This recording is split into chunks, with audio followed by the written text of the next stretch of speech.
Good morning. I'm here. I didn't time my bagel right. Oh well. Ladies and gentlemen, there's a lot going on in the world right now. We're going to touch base on a handful of things here. A lot of shit's going down. But I didn't do anything right this morning. I'm out of coffee. I got water though. We got water. I got a bagel that's still in the toaster. Yeah, a lot of fun. All right, so anyhow, I woke up to a crazy story this morning. It looked like it happened a day or two ago, but it's just now reaching me. I knew it was going to happen, right? I knew it was going to happen at some point, but I didn't think it was going to happen so close to home. Uh, a a couple out of, I guess you consider it my hometown, Durand, Michigan, is suing Taco Bell for the diarrhea lettuce.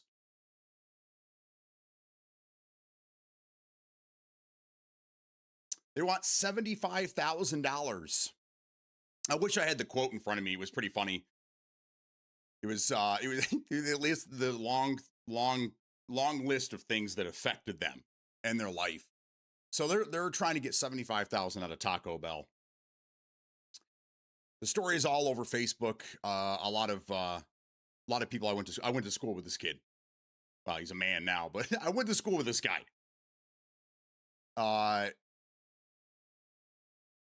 There's a lot of people that I went to school with that are commenting on the story on Facebook as well. And the general consensus is, what the fuck are they doing? I think it's gravy. Smokey, good morning. Survivor Cadet, how you doing? Beat Runner, let's go. So that was the big story this morning for me and y'all. I'm looking at this. Well, I think, you know what? We heard about it last night. That's what it was. We had heard that somebody local was doing this. It was a Michigan couple, blah, blah, blah. Well, this morning we got the information and the name of the people that are doing this. And I looked at this morning and I look at the wife. She goes, what? I went to school with this guy. Oh my God. So anyhow, that's crazy, man. Yeah, there's a Michigan couple from my own, where I went to school.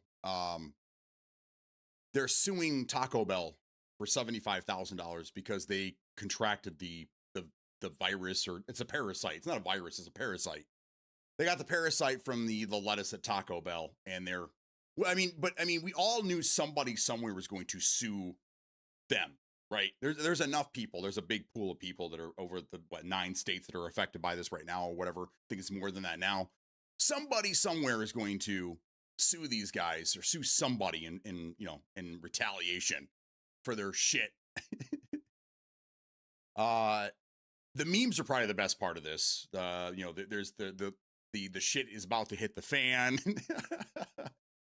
One of them was my favorite is, how could I tell the difference between regular Taco Bell diarrhea and the parasite diarrhea? Can anyone explain that to me? How do you know which one you had, and how do you know which one to sue for? That's crazy to me, man. Morning, Penguin. How you doing, man? I saw your stuff in Discord this morning. We're gonna get to that here in a little bit as well. I had to start off with the Taco Bell shit, though. I mean, that's the story of the ages. You talk about the yes, yeah. It's not really the Taco Bell parasite. I think that's just kind of where, unfortunately, that's kind of where people started, noticing. Oh my God, I got it here. It's the Taylor Farms lettuce is what it is. There's a lot of stories, a lot of rumors, a lot of misinformation around that story as well, but it looks like that's what it is. And if you follow the story, it's every day it gets better and better and better and better and better. But meanwhile, these people are suing Taco Bell because that's where they got sick, and they should be held responsible and blah, whatever. A lot of people are saying just sue Taylor Farms. Yeah, good luck with that. But here's the thing. Here's the lawyer. Yeah, we have maybe a shot in hell. We'll give it a shot. We'll ask for 75. Maybe they'll settle for 20 grand, and you guys can get a little payday. And I think that's pretty much what's going to happen. I don't see this whole thing going to court. I think they're going to settle and accept whatever is put in front of them. It's just a quick cash grab. But I think it's funny. But if it gets out of hand and they're able to pin this on Taylor, which it sounds like they're probably not going to be able to. It would probably be a state going after them. Either way, I'm away. Taco Bell will sell for $5K. I know. He's like on Friday. He's like, oh man, I slipped. I broke my back, man. I'm suing. I'm gonna sue for $1 million, but I'll settle right now for $20. I ate Taco Bell before. I never got a messed up stomach for the parasite. I think it's a generational thing. Like when I was a kid, I remember loving Taco Bell. It was just cheap. You know, it's cheap, decent food, I guess, you know, when you're a kid. Then you get a little older and then you start getting away from fast food altogether. And then, you know, Taco Bell it's the joke of the neighborhood. You know, you're all going to get the diarrhea shits and blah, blah, blah. So it's kind of funny that it actually happened to them. But like my kids, my daughter, I ate Starbucks and Taco Bell. Like that's the thing, the next generation coming up. That's what they love, dude. It's Starbucks and Taco Bell. So, you know, of course, a lot of younger people are getting it because of that. But I haven't had Taco Bell in forever, man. Forever. There might have been a situation where the kid brought home some extra tacos or something and we were just chilling on a Saturday night playing games or something. We're like, yeah, sure. Throw me a taco. But I can't remember the last time I drove to a Taco Bell and ordered food through a window or at a counter. So I'm safe. I'm safe from this parasite. The crazy thing is that the wife and I, we do get the Taylor Farms bag salads from time to time. We had one recently, but we didn't get sick. So luckily, I think it's the spring mix. It's like certain bags are affected by this, not all of them. Parasite or not, you shit in your pants after Taco Bell. Don't risk Taco Bell right now. Yeah, I mean, it's just not worth it. Even if you get it without the lettuce, and who knows what touched what, and you know, it's crazy. So I thought that was pretty funny. They're being sued by someone I went to school with in my old hometown. That's the biggest news. Probably the biggest news happening in that town as well. So, not me, but I've never ate enough to get the shits. Remember when the biggest restaurant controversy was the Cracker Barrel logo? Now it's Taco Bell parasites. I mean, the most recent, yeah. But I mean, before that, there were so many. Remember all the stuff around Chick-fil-A, the Jesus chicken? Remember all that? Remember when they got rid of the McRib? Remember, I was old enough to remember that when they got rid of the McRib and the whole world fell apart. Anyhow,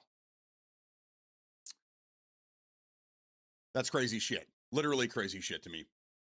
All right. So moving on, we can move on from the Taco Bell thing now. Quick little story about what's happening in my neck of the woods in my world. Our daughter works at a diner.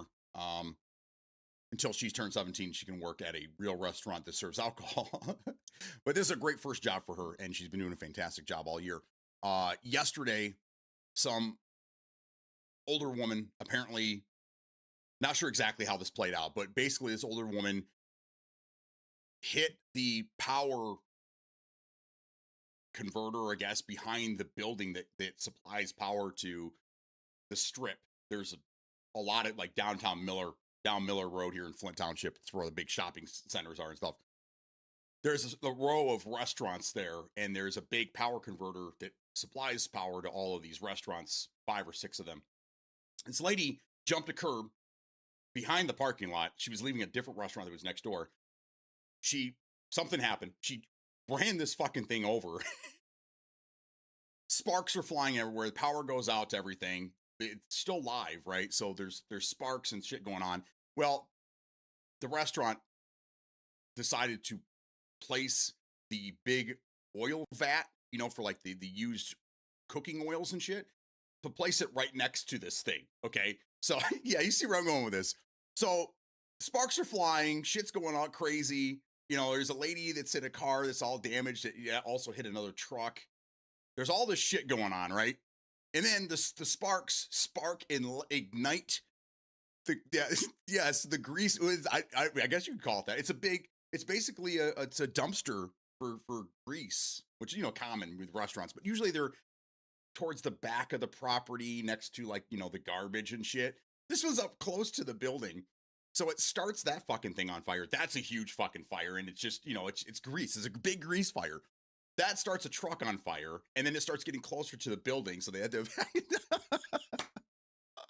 Oh my god, our daughter was telling the story last night when she came home.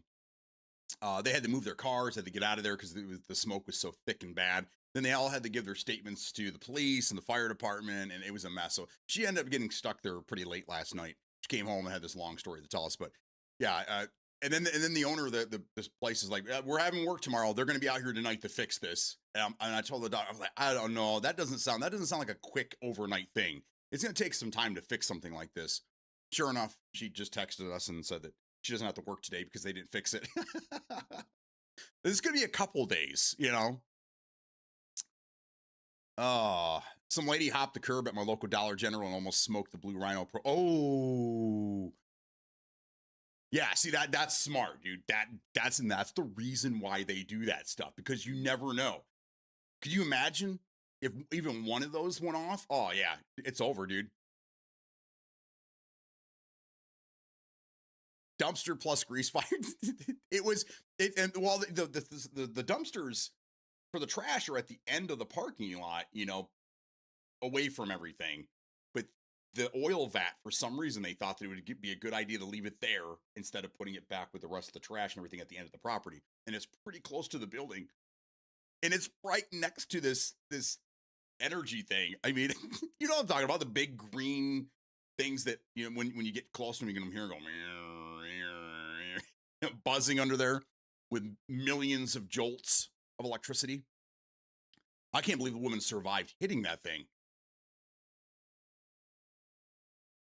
Yeah, I mean, just crazy stuff, man. Yeah, I mean, people are always like, how's life in Flint, man? How are things in Flint with everything that's happened in the 80s, and then the water crisis and this and that. And I'm always like, dude, no one really lives there anymore. I mean, the outskirts, but the epicenter of Flint, nobody's really there anymore. There's nobody there. But in the outside, Genesee County, there's always something going on here, man. It's crazy. It's crazy. Oh man, but we're ready to get out of here. We're ready. There's too many things going on here. We just need to leave. Yeah, that'd be a big boom. They'd be picking up pieces of people. A couple counties over, that went off. That's crazy. Must have been drunk. Maybe the story is that what got back, it's a game of telephone, so she told the story to the cops, and the cops kind of gave the story to everyone that was involved in the business next door, which was my daughter, and she overheard what they were saying. And supposedly she got wedged in between two vehicles somehow, and then she couldn't unwedge herself. So she, of course, and this is the thing to do when you can't unwedge a car, you nail the gas. So she did that, accidentally backed up, hit a truck, knocked the truck over the curb. The truck hit the thing. She hit the thing at the same time or something. The truck ended up catching on fire, and the guy was outside supposedly telling my daughter he's watching his truck burn that he's had for 2 weeks, I guess. He's still eating his burger. He took it outside on his plate from the restaurant. He's eating his burger, watching his truck burn. And he looks over to the servers, my daughter's in this group, and he's like, man, I really hope they total this thing so I can get a new truck this weekend and not have to wait 8 months for it to be fixed. As he's eating the burger. I mean, the people are crazy around here, man. But I'm with him. I'm 100% with him. Like, that's exactly how it goes. Insurance company goes, okay, it's done. It's over. Here's a check. Go get yourself another truck. And boom, he's out shopping again. If they don't total it, then he's going to have to, it's going to sit someplace for months while they repair it. And then he's just kind of screwed. So he's like, yeah, blow up, dude, blow up. Oh, man. There's a word for it, transistor box or something. I don't know. There's a word for it. Electric box, what I called it in high school, because I used to hang out around and sit on top of one of my old size. Yeah, exactly. You sat on top of that thing? Did it? Are you able to have children now? You might want to see your doctor. Oh, man. When I was younger, an old guy hit the gas after he filled up his H2 and he took out the propane cage, the ice holder, and moved the wall in about a foot. The H2 only had scratches. Yes. They don't build them like that anymore.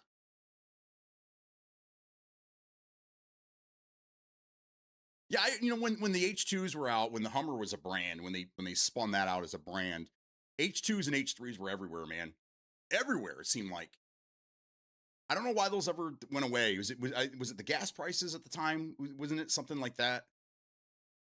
At the height of when the Hummer was kind of at their height, all of a sudden the gas prices went through the roof, and then people were trying to get rid of them. You don't ever see them anymore, ever. Transformer, thank you, Beat Runner.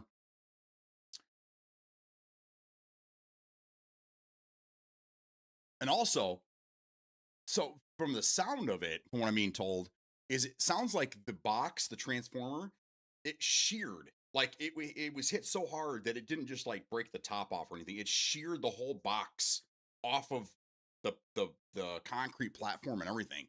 I mean, I don't know what she was driving, but that's pretty tough. She had to have hit this thing hard. Like 70 mile an hour across the parking lot or something, man. Because I mean, you don't just back up, even floored a couple feet, and gain that much momentum. I mean, I would love to.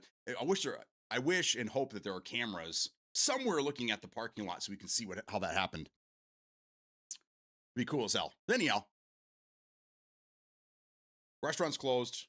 Daughter doesn't have to work today. She's gonna enjoy a day off.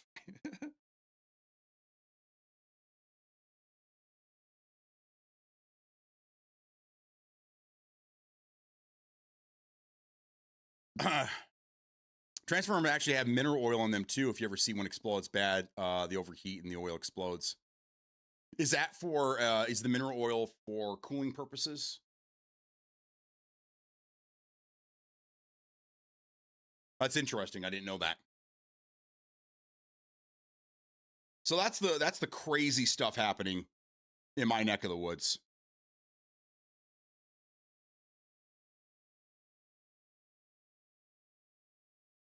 Okay. So I want to touch on a couple gaming things today. One here, let's see. So yesterday we had a big conversation, a continuation conversation about physical media. We talked about a lot of things yesterday, but physical media was one of the big things we were talking about. So thanks to one of our new guys that just showed up yesterday, Rap Trap, I think his name was. It sounds like, and now I understand where a lot of these guys are coming from with the whole physical media thing, and they're worried that their game's going to be taken away from them. I guess the clauses, and this is for all three, is what I'm being told. So PlayStation, Xbox, and Steam all have a same clause, and within the clause, it basically tells you you don't own anything, and not those words, but in basically the vernacular is that you don't own anything, and that it can be taken away from you at any time for any reason. So now I understand. I get what you're saying. Now I personally, I don't think I've ever had anything really taken from me before that I'm aware of, with the exceptions that we talked about yesterday, when games shut down. But I mean, what are you supposed to do? If a game shuts down, even if you had a physical disc for it, it doesn't do you any good. So with those examples in place, I wasn't really quite understanding what people are talking about. So now I understand. I get where the fear is coming from. So I think that, I mean, if they decided to get the lawyers involved and everyone decided to reword the clause so it said if you make a purchase, you own it forever or until your death or whatever, right? Would that make you feel better? Because I mean, I think that's the whole argument, right? Is it if everything goes to digital, there's that fear that something's going to be taken away from you. So if they change that and they reword it, will that change your stance on physical media? Cooling, insulating, and arc suppressing. Got it. Okay. But it is flammable and it will cause. So it's kind of crazy. It's good for those purposes, but in the wrong situation, it could be worse. Those shutdowns are still classified as taken away. They should have offline mode. I mean, unless it's an online game, like Outlawed, like that was the one game that most recently I remember happening. Is it was a server based, it was an extraction shooter. It was an online extraction shooter. So when they shut the servers down, what are you supposed to do? Because I don't think they had bots in certain areas, right? So I guess if you did play it offline, there wasn't much to do. So look at Anthem. It could have worked perfectly fine in single player. Not sure, but I do remember, didn't Anthem? I think I have Anthem. I think I have a physical copy of Anthem. I got it for like $5 a long ass time ago because the game just wasn't that good, right? But didn't it go free to play?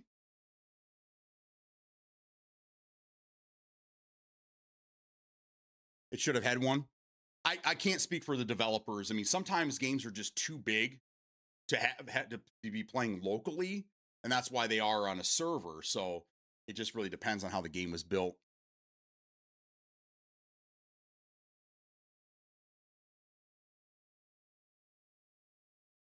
Yeah, but you can't do anything with it. You can't, even if I fire it, won't do anything. It would go to the main menu and then just cut out. I mean, it won't. The disc doesn't do you any good.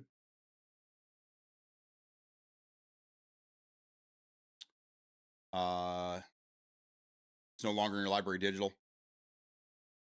Yeah, I mean, but it's one of those situations where digital and physical don't do you any good. Yeah, I have the disc and I can pop it in my machine, but I can't do anything with the game. So in that argument, the physical argument is kind of null and void because it's the same situation. Now, if you had a game where it was removed digitally and everyone that purchased the game didn't have access to it anymore, but the people that had the physical copy can boot the game and play the game, that's a different situation. That's a completely different situation. But I haven't heard any of those situations. So, it's kind of one of those things. Especially when it goes for like free to play, then at that point,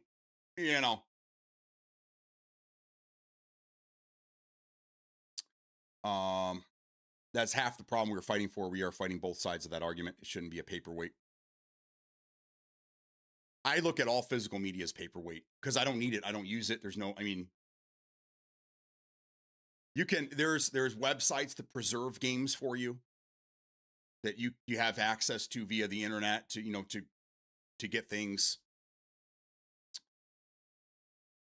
But again, like if they reword the clause, I don't see any argument after that, except for we like to have our tangible disc, which I understand that, but I mean, you can't buy cassettes anymore. CDs are pretty rare.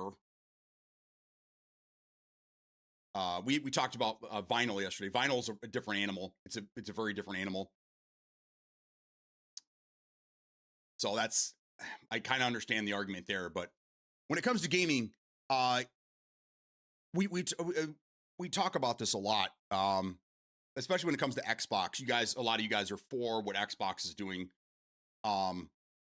It comes down to the bottom dollar, right? So if they get rid of the physical media, which costs them money, and they save money, and then they go back in the black, it sounds like you'd be for that because you're okay with them gutting studios to allow the Microsoft to make more money, right? So if they got rid of physical media that allowed them to make more money and stay out of the red, then I see that would be, you would be okay with that, right? These problems don't affect you because you're PC.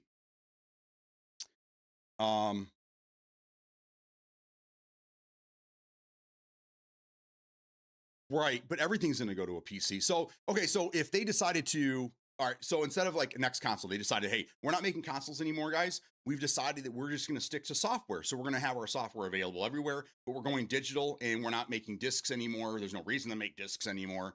Would that be okay? We have a privilege. We have lots of privileges. What do you mean?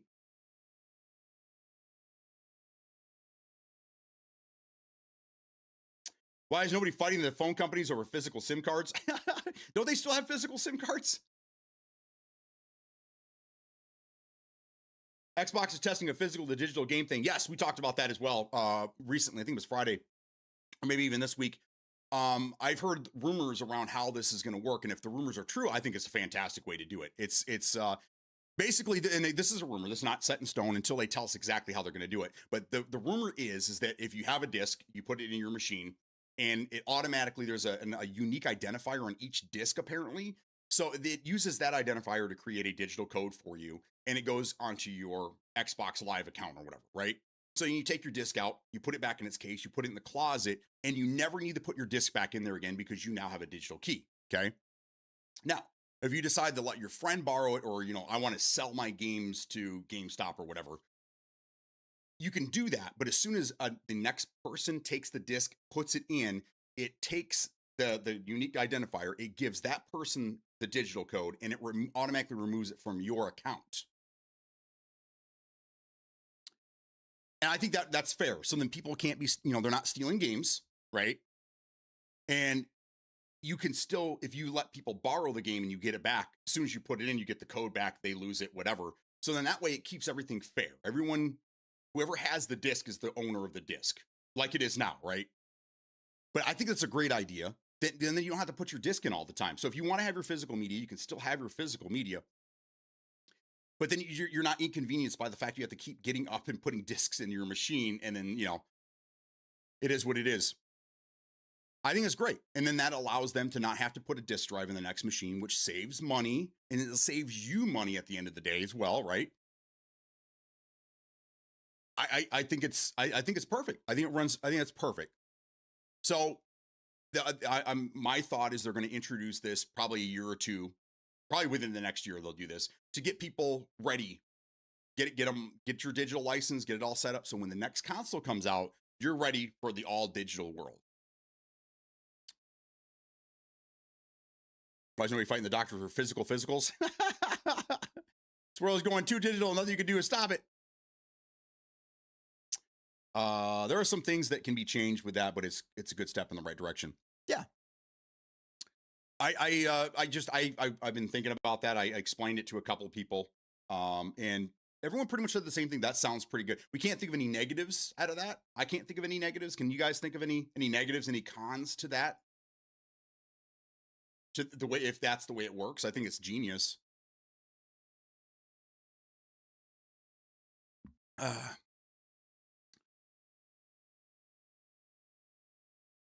So here's the other thing. We don't really know what PlayStation's thinking, right?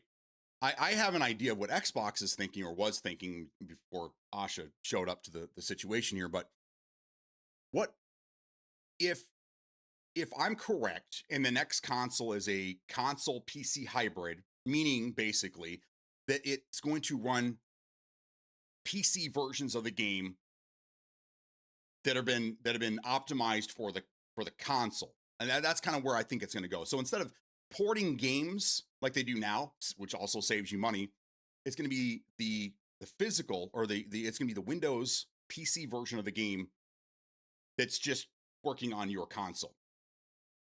Then if that's the case, then there's absolutely no reason to go physical, because no PC games are physical right now. See what I'm getting at? So maybe that's what they're thinking. Maybe that's what the process is that the next console isn't going to be a ported version of a PC game. It's going to be a PC game that's optimized to run on your console. That's where I get PC console hybrid. So if that were the case, then there's absolutely no reason for physical media, because PC games aren't on disc. But I don't know. This is just a thought that I have. Trying to make things work, especially with Xbox. I mean, Microsoft Xbox, they're in trouble. Microsoft not so much, but Xbox Game Studios or whatever, they are in trouble, and they got to figure something out. Like this great big reset that everyone keeps talking about, right? And it's because of money. They're hemorrhaging money, bleeding, right, whatever. So they have to figure out ways that they already gutted a bunch of studios. They got rid of a bunch of studios. So there's a lot of money right there, right? So what's the next thing you look at? You look at your hardware. What does our hardware cost us? How much money do we lose on the hardware? How much money do we lose on the physical media? doesn't make sense to make physical media anymore. And that's where these companies are looking at this. So it's not, at the end of it, I don't think it's a thing where they feel like they're in control and they're going to put you in a situation where they can take anything away that they want. I think it's more of do we really need this? Do people really need this anymore? Are we just wasting money by building these things? And I think that's where the conversation is right now within these companies. You know how much money would save them? Number one, how much would it save them if they got rid of everything and it was just software? Tons. The manufacturing of these consoles, the manufacturing of these discs, it costs money. I see an argument a lot all the time is that physical media should cost less than the digital, but the problem is that the physical media costs the company more money, so why would they sell it cheaper? But again, it's hard to get a straight answer out of people. PlayStation might have to pay $457 million to go all digital. I mean, maybe, but I mean that what you were referring to is that lawsuit that's in a different country, right? They could decide not to sell their product there. Okay, you're going to sue us. I mean, okay, fine. We're just not going to sell our product in your country, and then you can go pound sand. You get the physical game disc with a digital game code. You pretty much get 2 games for the price of 1.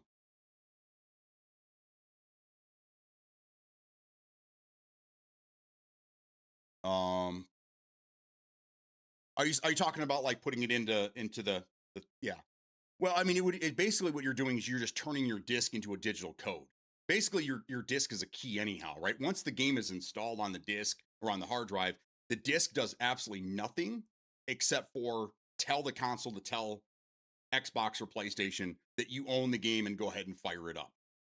So what they're doing is they're basically just allowing you to turn your disc into a digital key. So you're not getting 2 copies of the game, you're getting just 1. Because as soon as that disc goes into another machine under somebody else's name, you lose your digital copy and you don't have your physical copy anymore, so you don't have either. That's the genius of this, if it works this way. And Xbox definitely can't afford that, so the disc to digital thing is probably their safe route. I don't think anybody can make them pay anything. I mean, they could sue them, sure, but I mean, does that mean that they're going to have to? Do they have just because someone sues doesn't mean they're going to win the lawsuit. Look at the Taco Bell twins here. You really think they're going to get any money out of it? I mean, if Taco Bell decides to settle, sure, but if they take it to court, these people aren't going to win. There's no way. Prove to us that the salad you ate was, you can't, because you already ate it. You can't prove where you got it from. That's why it's such a joke. I mean, Taco Bell anyhow, but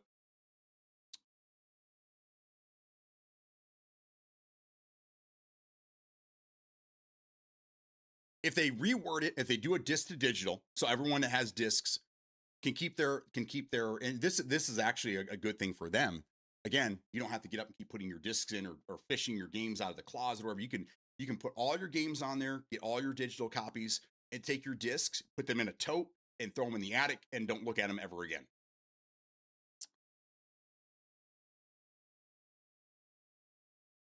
So I think it's a good idea. We're going to keep talking about this because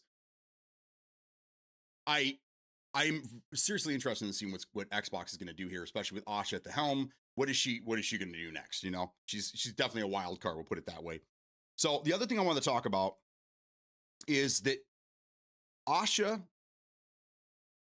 appointed, when she first got in office 6 months ago, roughly somewhere in that neighborhood, when she first took office, she appointed one of her, I think she brought over a handful of people from her last startup, Instacart or something like that, or it was an AI. She's been with a couple different companies, but I think they worked together at Instacart or something like that. Brought this guy over, made him the Xbox VP, Vice President of Engineering, okay? This guy was there for 3 months after he was appointed. He just left, and he's moving over to Microsoft's AI team.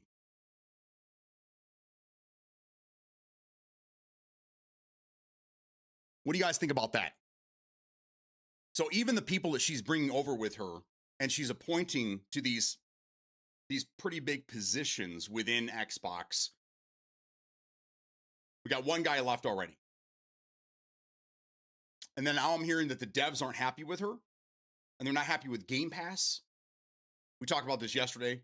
It was the story I read was a journalist from Bloomberg, I think, was taking other people's words that when he talked to them. But now I'm seeing that actual devs within the Activision realm or whatever are saying they're not really happy with what she's doing, whatever. They're losing hope in her, I guess. But I mean, I guess when she comes in and she says we're going to turn this company around, blah, blah, blah, and then she fires all of your friends, I guess that would kind of make you a little jaded, right? So it's hard to know if it's just backlash from her, getting rid of all these people, or if there really is an issue there. But I don't know. I don't think any of us know. But it is what it is. I'm just wondering if you guys think that after everything that's been in the news lately, if you still think that she's on a good track to turn the company around, and if she can still pull it off.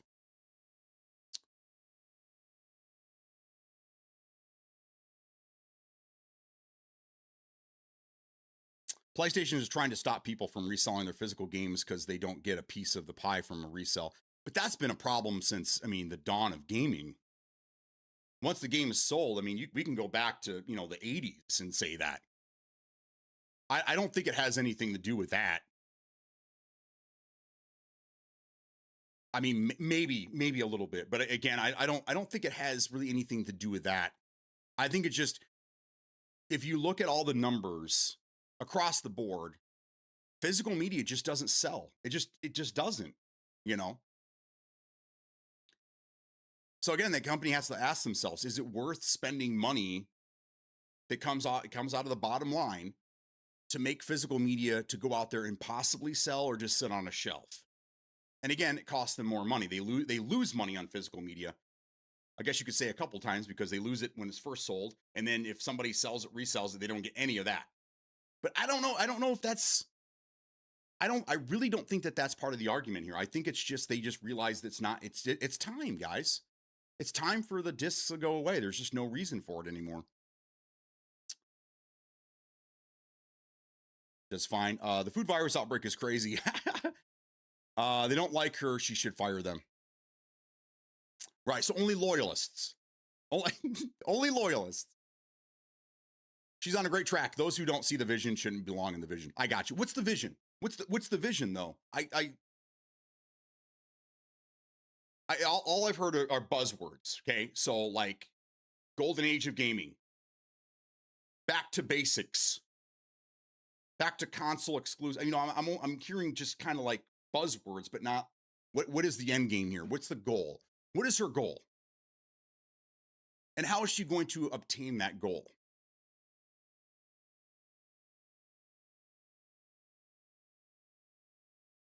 Who cares about that? That case and disc has already been sold and made its money. Right, exactly. It's not like they're going to make it. I say that now, but who knows what the future holds. But it's not like they're going to make it so that you can sell or trade your digital code, right? Once that code is yours, and that's what you get.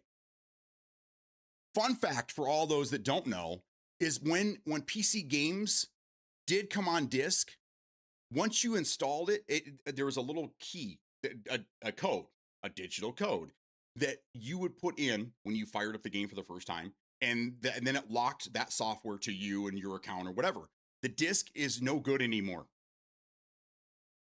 Once you use that key, that disc is nothing. It's just an installation disc. It doesn't give you the ownership or the right to play the game. So, what we did? We'd have to go find, ways around that, cracks, if you will. Cracks in the system. Thank you. But that's been PC since the 90s, right? So it's always been a digital code, really. Who the fuck cares about the Activision likes? They're just mad that the COD Modern Warfare Trippin' Balls 5 isn't going to be a day one Game Pass release. No, I'm talking about the devs that work for Activision. I don't know. Which, I mean, they pulled Call of Duty off of Game Pass, so the only people that are complaining about that are people like me. They're like, hey, I kind of enjoyed being able to play the Call of Duty campaign on day one and not have to wait a year. But console wars, she sees the vision. We don't have any obligation to know. We don't have any obligation to know vision. We just have to trust her.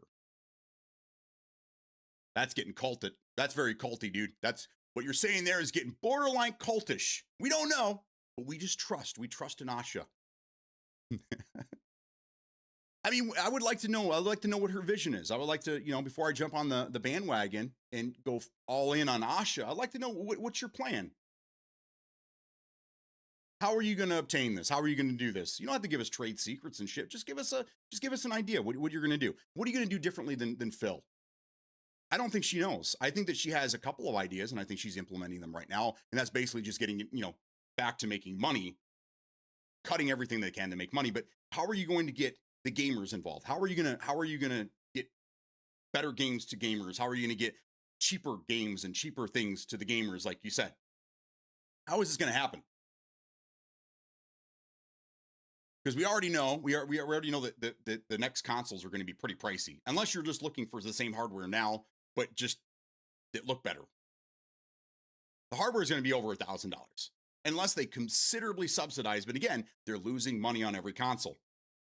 I think the general consensus is that each console is subsidized by about $200.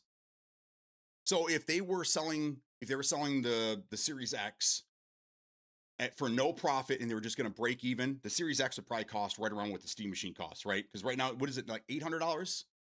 Is it $800 for an Xbox? So right around $1,000.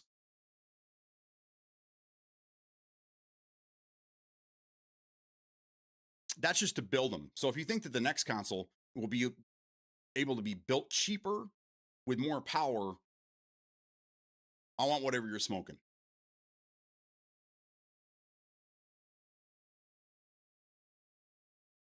All right, but if she hands you Kool-Aid, just say no. Yeah, that's right. The Jim Jones Kool-Aid? Yeah. She's doing better than Phil because he overhired and lost money on buying Activision Blizzard, and Xbox still recovering from it. Yeah, but that was a huge decision made by not just him, but all the other execs within Microsoft. I still don't think it was a bad idea. I think the way that they went about it was not right. Again, if these guys want to be exclusive and they really want to make money hand over fist, I would have made Call of Duty a console exclusive.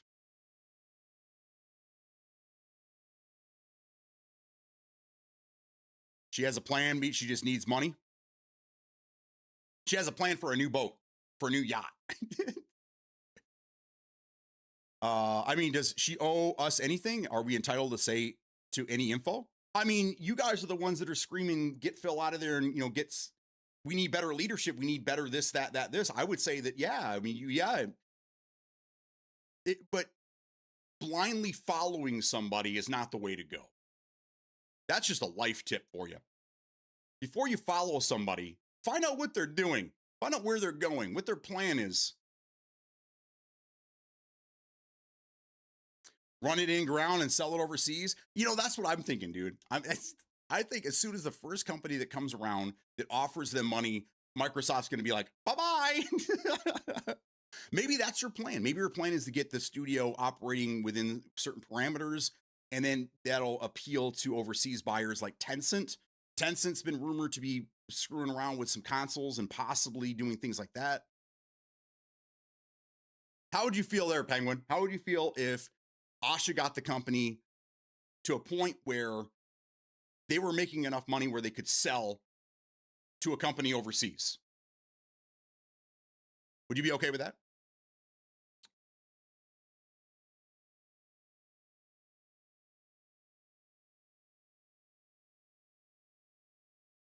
It's typically advantageous for the community to have something to be hyped about. Right. Game releases roadmaps all the time. Yeah. Just give us something. Give us a 6-month, 9-month plan. What do you want to the Kim Jong box? What do you want to accomplish? What if it's not a PC or a console, more like a Fire Stick? I talk about this a lot too. Is it because the next consoles are going to be so expensive and they're going to try to bring the cost down? I think they're going to revisit a program they had a few years ago. I don't know if you guys remember this, but Xbox was working on a streaming stick of some sort, and they abandoned the project. But I think they need to go back to that. Most TVs, most modern TVs, you can install an Xbox app. Most things you can do that on, right? But for like the older TVs, let's say we have some people that are on older TVs that don't have that. They may not have like a Roku or a Fire Stick or whatever. You can buy like this $80 package that gets you a streaming stick just designed for Xbox and a controller. You plug that in your TV, you sign up for the Xbox cloud service, and you're gaming, right? For $80. So there's going to be options, because not everyone's going to want to or be able to afford a $1,200 Xbox or PlayStation. We all know that, right? But they're not going to be able to build these things any cheaper. We'll never see $400 consoles again. That's a pipe dream. I don't think we'll ever see $600 consoles again.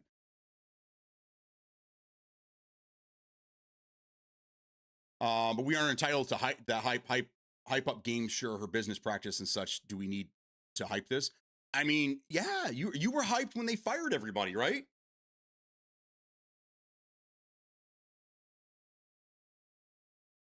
I want to be hyped. I want to know, like Uncle Phil. I think he was doing a pretty decent job. I don't know all the ins and outs of the business model. I don't know, where things went wrong. I don't know what was happening that that was wrong. I think they got in a pretty sticky situation. They decided to bring this girl up to see if she can, if she can get it done, or she can just go down with the ship. And Uncle Phil is, having a payday. But yeah, I mean, you get new leadership in there. You want to be hyped. You want to be pumped for something. You don't want to be in the dark going, "What the fuck's she gonna do next?" You want to be happy and excited and want to follow her along and see what's happening. So far, what has she done that's been great? Like for a lot of us, and I don't know. Again, I don't have all the numbers and stuff in front of me, but like she came in and flipped the script on exclusivity, which in turn made PlayStation retract their exclusivity shit. So that kind of like screwed everybody in the console world, right? Gaming world in general, because now as PC people don't have access to PlayStation games if we wanted to play those. She fired a bunch of people. She put a guy that followed her into a position where, in an engineering position, which is probably needed because they need to, engineer better and cheaper things. He left. So I'm not really sure what she's done that anybody's hyped for just yet, except for bring a fresh face to the whole situation. Other than that, I don't really see anything that she's done that I'm like looking forward to what happens in the future. A dumb thing to do when Xbox is barely profiting. I'm not a Karen. I don't have any entitlement. Well, it's not entitlement. It's if you're willing to blindly follow them, don't you feel like you're owed something in return? I mean, even Jesus, with his followers, he from time to time would turn around and say, "Hey guys, things are going to get better up here, around the corner. We're going to go get some food. We got to find water. I'll make you guys some wine. Just stick with me, okay?" But if you blindly follow somebody and just hope that they're going to steer you in the right direction, that's not good.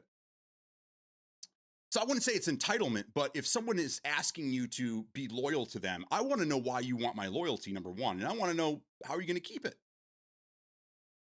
If you want somebody to have confidence in your plan, the best way to get that is a clear, concise communication of it. Right. It's not a Karen thing to ask for healthy communication. Karens often are made fun of on the internet for having unhealthy communication. For the price of a game, you can play all games. Peak comedy. Yes, I'm hyped or not hyped for information they respectfully share, but we aren't entitled to demand info. Okay. All right. I mean, that's fine.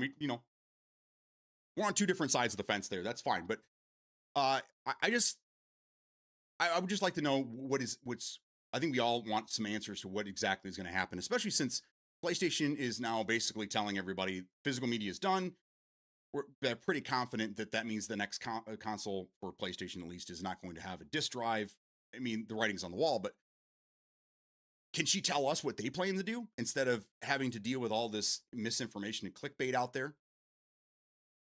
Can she at least come along and say, hey guys, we have more information. We'll give you some in the future. You know, in the next couple of months, we have some stuff we want to share with you. Give us something, dude. Something. Who was it? Was it Division? I think it was Subnuke posted something that there's all these rumors going on around the Division or one of these other games. And they're like, hey guys, we know you've heard these things. We have more to share with you, you know, August 6th or something, I think is what it was. I mean, it's kind of laughable, but at the same time, it's like, hey, at least they addressed the rumors and said, hey, we see it. We're going to give you more information. So now we can all kind of like, okay, cool. We can just calm down for a little bit and we can wait until they officially give us something. It'd be nice if she gave us something like that as well. Like, hey, we got some more information about, you know, the future of Xbox and we want to talk more about it in the coming months. I think that would calm people down a little bit. But because PlayStation made this huge announcement and Xbox is over there twiddling their thumbs going, la la la la la. It's, you know, like, give us something, man.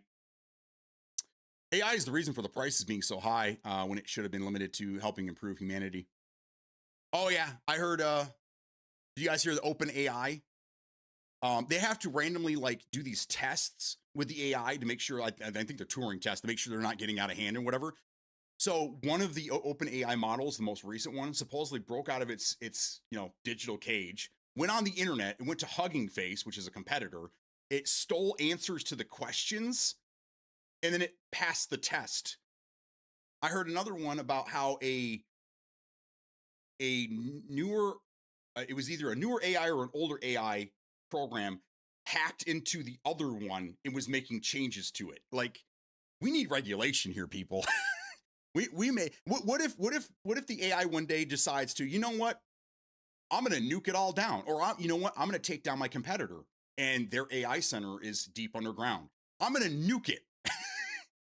I mean, what fail safes are in place to keep this shit from fucking happening? Like, I feel like we're just turning on Skynet and going, let's hope for the best, guys.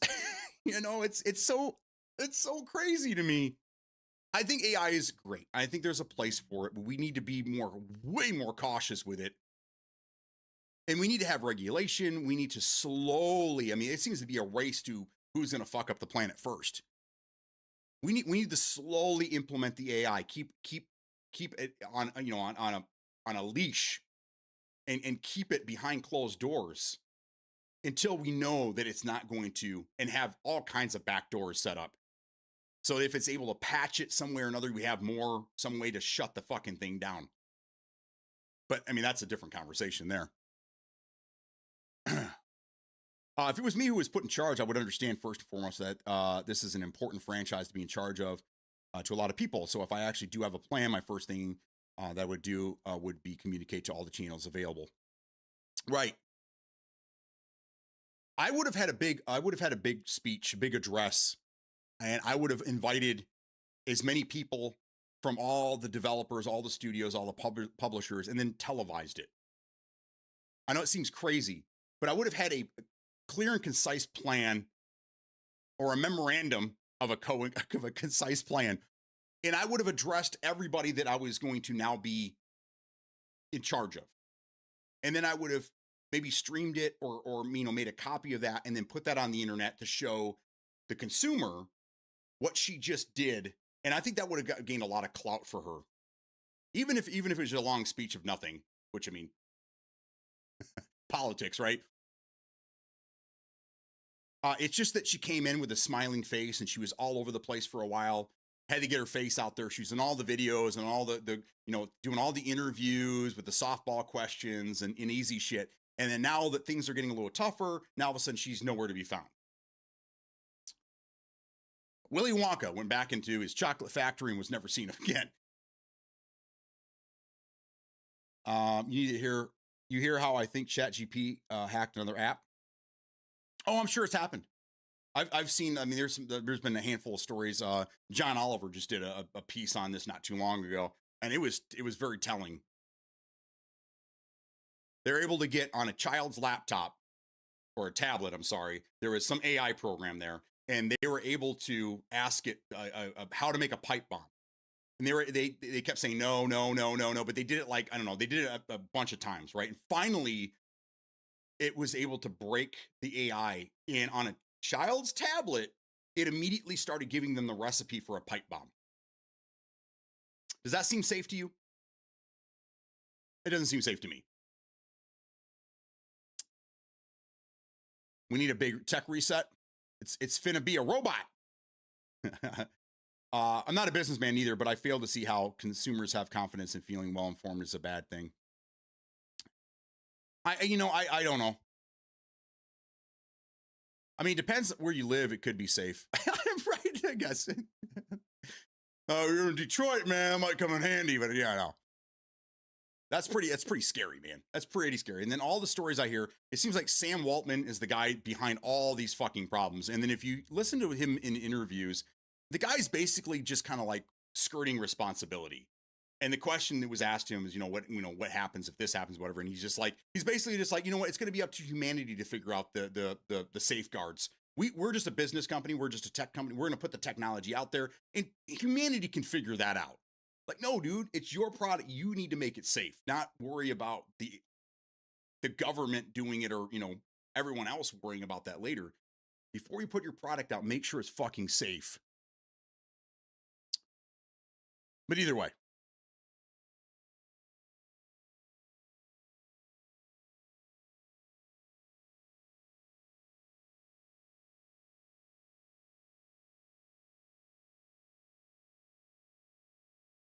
It's up to you to figure out how not to blow yourself up with our product. Right? Oh my God. I mean, that'll be the next thing. That'll be the next thing is people, and I mean, it's probably already happening now, just you're not seeing it in the news, but it's going to be how AI, and I've heard stories about this as well. Not anyone sued yet, but like AI telling people to harm themselves. There's and I think in the same John Oliver piece, there was a story about a guy who was who had one of these digital girlfriend things, and he was very depressed, and he kept telling her that he didn't feel like he should be in the world anymore, and that he doesn't have any worth. And finally, this girlfriend of his, this digital girlfriend, was telling him that yeah, it makes sense. Maybe he should just kill himself. This is stuff that this is bad stuff, man. It's just anyhow. If you ask suspicious questions to AI, you should be flagged for the government for review. I agree with that as well. Just like anything else.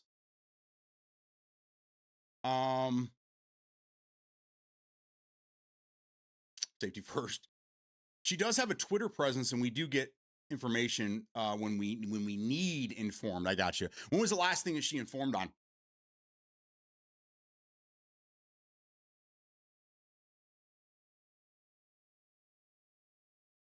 All right, let's see.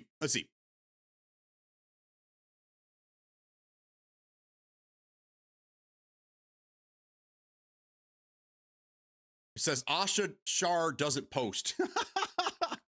Is there another one? There must be some bullshit accounts in here then.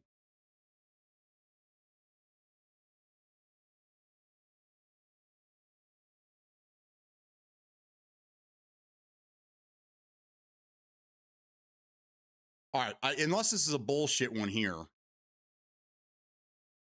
Here, let me maybe it's because I haven't signed in. Let me sign in real quick here. I'm out on X. I don't typically. Yeah, okay. I have to sign up for an account. Yeah, I don't really deal with that. This one's saying that she has 98 posts, but it says she doesn't post anything. So I don't know. I guess I have to sign in. There you go. I logged in. What the fuck, bro?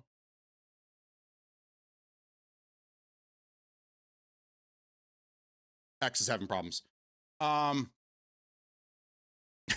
It won't let me sign it. Okay, so anyhow, either way, it doesn't matter. AI taking over the world would be a blessing in disguise. I've been telling my wife that for forever. It sounds like a conspiracy theory, but I mean, we've seen it in all the movies and shit. We're just creating our successors. Humans are going to kill themselves off, and then the robots, the machines we create, are going to be the next thing. Androids, man. What's the Twitter handle? We can spam it with roadmap when. Ooh, I like that. I like that a lot. Probably have to be friends. Yeah, X is weird. Can't look at anything if not signed in. All right, it won't let me sign in, so I can't look at it here. It just keeps going in this loop. Like it says welcome, and then it goes back into the sign in again. It's constant fucking problems, man.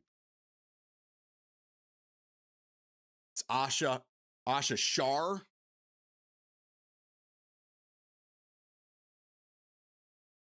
Yeah, that's where I'm at.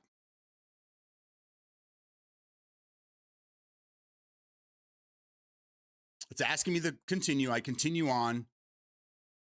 It gets to this black window, and then it just stops. And then it asks me to continue again. I continue. It's this vicious cycle with X. Hopefully there isn't robot racism like in Star Wars.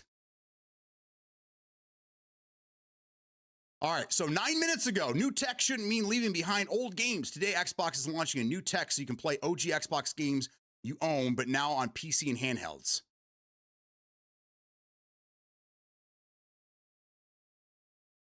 Oh, okay. So they added 4 original Xbox games. Blinks, that's a weird choice. Fusion Frenzy, good game. Crimson Skies, good game. Conquer, Live and Reloaded. That's a weird choice too.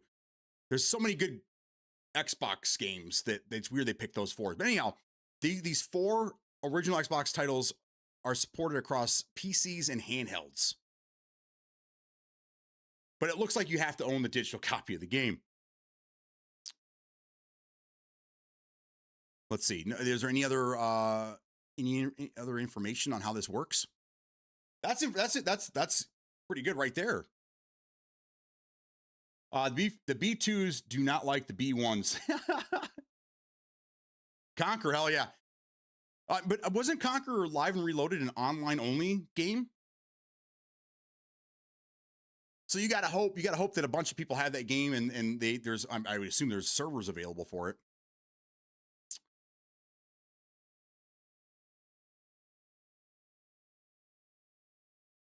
Okay.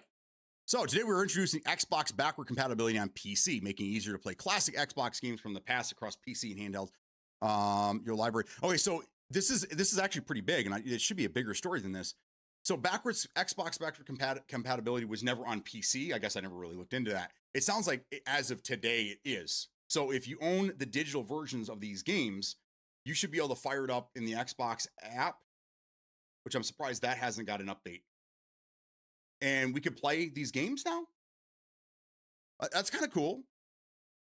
So then now you don't really need an emulator unless you don't own the games, but now you wouldn't even need well, this is original Xbox. So it'd be,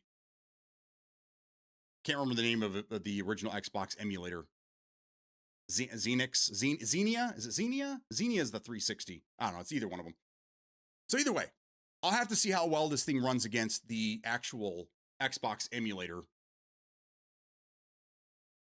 Rolling out today, Xbox backward compatibility on PC launches an early release, starting with 4 classic. Okay. Now playable on PC and handhelds for the first time ever. This marks the beginning of a broader effort to preserve Xbox games from the past and bring them to PC over time. I present you Exhibit A. They're really pushing the disc to digital thing here. I'm telling you, it has something to do with the future. And we are not just enabling you to play them on PC. We're just also adding new features to make the gaming experience better than ever. Each of these games is now available for purchase on PC and also included with all Xbox Game Pass plans. If you already own a digital license for these games on console, that license now carries over to your PC or handheld. Through the power of Xbox Play Anywhere and Xbox Cloud Gaming, you can now play these classic games from the past on your Xbox console, cloud, PC, and handheld. So, in addition to making these games available on PC for the first time ever, we've added new features to enhance the experience on PC while preserving the original gameplay. Players can now customize graphic settings, including up to 4x resolution. See, the original Xbox, you can do way higher than that. 4x is good though. Well, I mean, that'll get you pretty close to 4K. I think it's 6. depending on when how the game was natively the native resolution that the game was originally had. But anyhow, for a 4x resolution upscaling, VSync support, full screen and window displayed modes, anisotropic filtering, enhanced AI and AA and more. So this is actually pretty big. This is a pretty big deal here.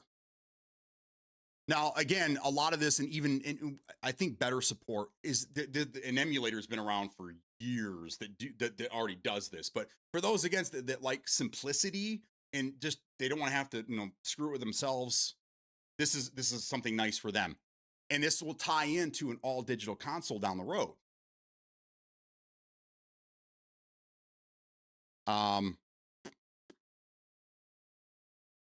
We plan to add even more features to Xbox backward compatibility games in the future. I'm excited to share that later this year, we will be bringing one of the top fan requested features to select original Xbox games on both console and PC achievements, which I'm pretty sure that other emulator has those as well. So this is a concept that somebody else has already done that they're jumping on. The first 4 game releases in preview today will be updated to include achievements in the coming months. Getting started is simple. If your PC or handheld meets the minimum system requirements below, you'll be able to access. Okay. Here, let's just look at this together.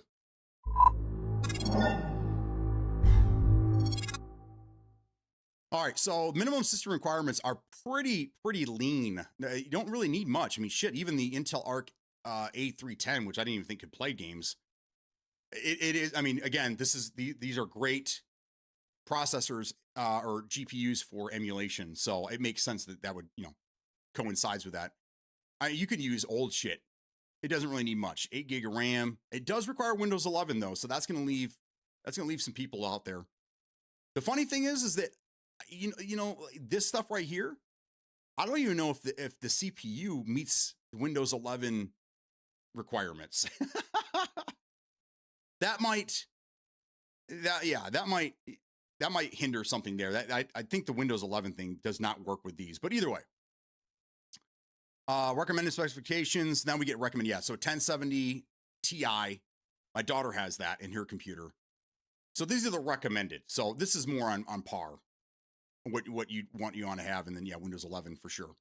Yeah. See, now we're getting into the Ryzen 3600 and this is a much better thing here. So no, it's single player game with multiplayer. Okay. I could have swore the last time I fired it up, there was nothing. Asha did lower Game Pass price by not having COD as day 1 release. It wasn't much of a price drop, but she still got it lower. I agree. There's one thing that she did that was nice, especially for us PC guys. It's like $13 a month. It's next to nothing. So we're going to add more back compatibility to PC. These are just the start. So she is bringing back compatibility, and we had a discussion about this weeks ago. Told you a lot of people asked for this, but this kind of goes against your whole physical thing, right? Again, this is more digital stuff that's being added, right? And if you have the digital codes, then you're good to go. And until they release the digital disc to digital situation, those discs, the old Xbox game disc you have, are pretty much worthless, right? She's listening to us. Okay. That is cool though. I'll give you that. It's not like it's innovative though. Again, like this has all been done by emulators years and years and years ago. So they're kind of late to the show. They're kind of a little late to the party, but it's nice that they're doing that. Yes. But it's also, I'm telling you, man, this is everything that you're clapping for, that you're all excited for, is going to give you an all digital. It's going against your core beliefs and you don't realize it. I think I heard that back compatibility is coming back to Xbox so we can get more older games. Yeah, I know that they ended up, they did a bunch of batches and then they kind of stopped. But I mean, I'm with you guys. If you want an all digital, thing down the road, then maybe all the games that Xbox has ever made, going back to the OG Xbox, every game should be playable. So I'm with you on that. I mean, not that anybody's going to play, a lot of those games nobody would ever touch, but I mean, giving them the option to do that would be nice. Could my Chrome work? No. Your Chrome, I don't think your Chromebook will be anywhere close. I mean, maybe I'd have to get the specs. I need the model number of your Chromebook, and I could tell you, but you won't be able to do it with Chrome. You'd have to get rid of Chrome. You have to put Linux on there, and then you'd be able to use it if it has the horsepower to do. But again, I don't know. No, not really. They're different discussions. Thank you. Well, if you're for anything moving forward, it's going to be against disc gaming, right? Games of the past I can buy from there or go to Best Buy or GameStop. The physical argument is about the future and the now. I got you.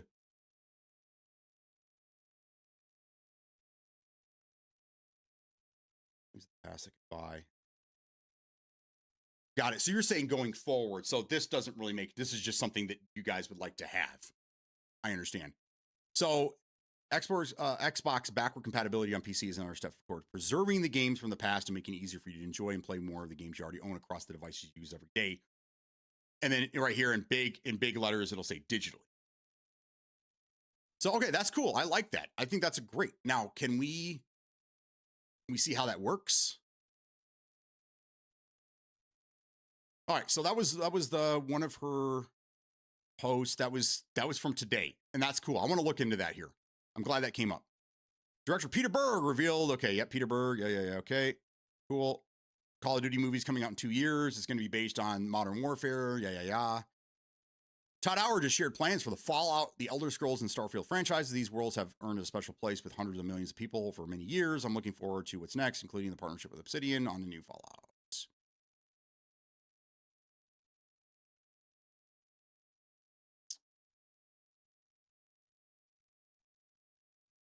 Okay. The July 6th, that was the big one where she got rid of 3,200 people. So she doesn't post a lot. I mean, besides this news right here, which is actual news, that's not news. I mean, I guess that's kind of news. We knew this was already happening, but that she's not really giving us anything there. And then here, so she's made 2 big posts in the last month. On July 6th, when she got rid of 3,200 people, and then today's announcement.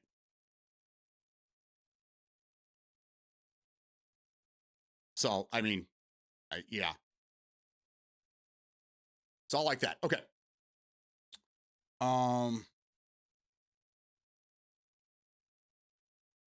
When's the last time anybody here went to a store to buy a game in a case? Like on purpose, or just happened to be at Best Buy and saw a game that was being clearanced out and grabbed it? The last time I purposely went to a store to buy a physical copy of a game,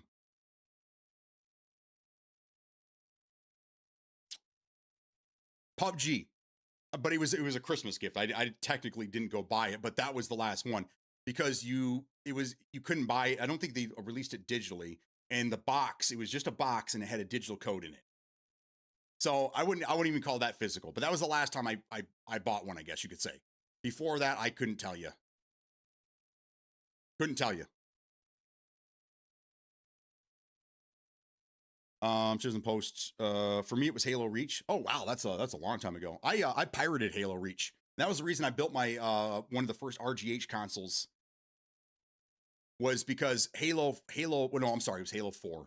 Halo 4 got leaked online 2 weeks before, and I was modding Xboxes, but you had to have a specific RGH or JTAG. It was a JTAG at the time to play it online with other people. So I ended up just building one, burning the game on disc, and then I played Halo 4 2 weeks in advance with other like-minded people. It was great, dude. Great. I went to the store to buy a game like 2 to 3 months ago. Right, because you're the physical guy. We know that. Everyone now and then you just go to a local entertainment or a place with games and movies and see that what you can buy for $5 to $20. Yeah, I get it. Secondhand market. We have things called loaded CD keys, G2A. I mean, there's a whole bunch of key resellers on the net, and you can buy PC games, console games, what have you. So, I mean, finding games on sale. Steam always has sales, you know, but for like the digital argument, games are always on sale. And you just got to learn where to go to find them, but you can always find games on sale. And the last one I went and got was Borderlands 2. God damn, that was a long time ago. Long time ago. Last game I bought on disc, Modern Warfare 2 midnight release. Bro, the last time I did a midnight release, I think was, I can't even remember. It was probably Halo 2, 20 years ago.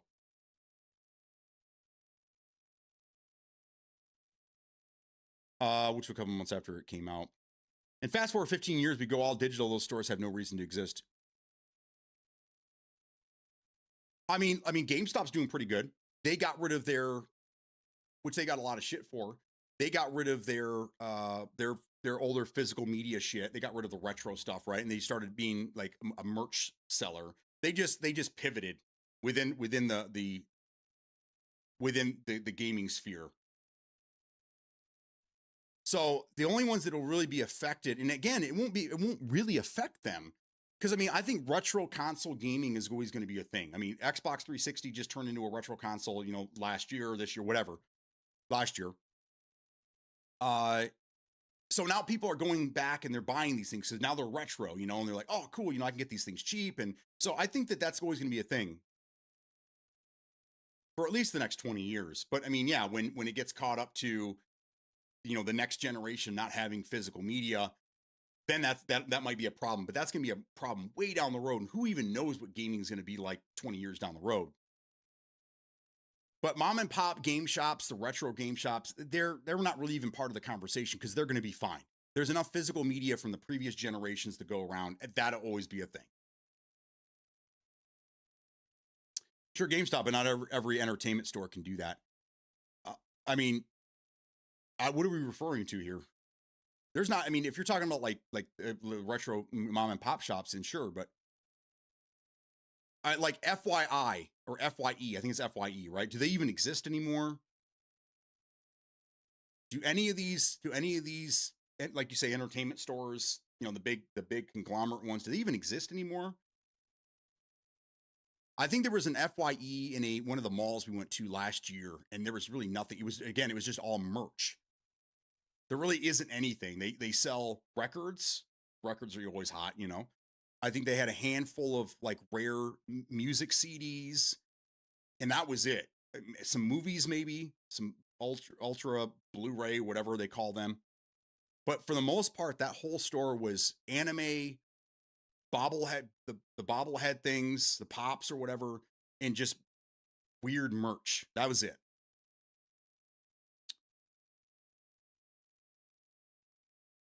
But either way.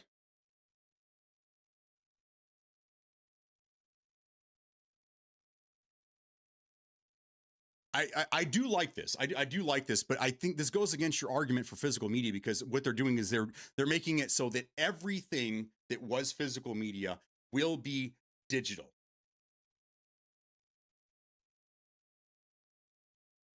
And I'm assuming, but again, I don't know. Like these 4 games here, these were never part of the original backwards compatibility, right? Well, I think Fusion Frenzy was. So are these only available digitally, or if you have the disc for one of these games, I can pop it in my Series X and it'll just play now with all of these? I guess you can't, right? Because I think they said that the changes are only for PC. So you don't have control over it. You're not going to have control over it on your console. You're not going to be able to make these changes that they talk about.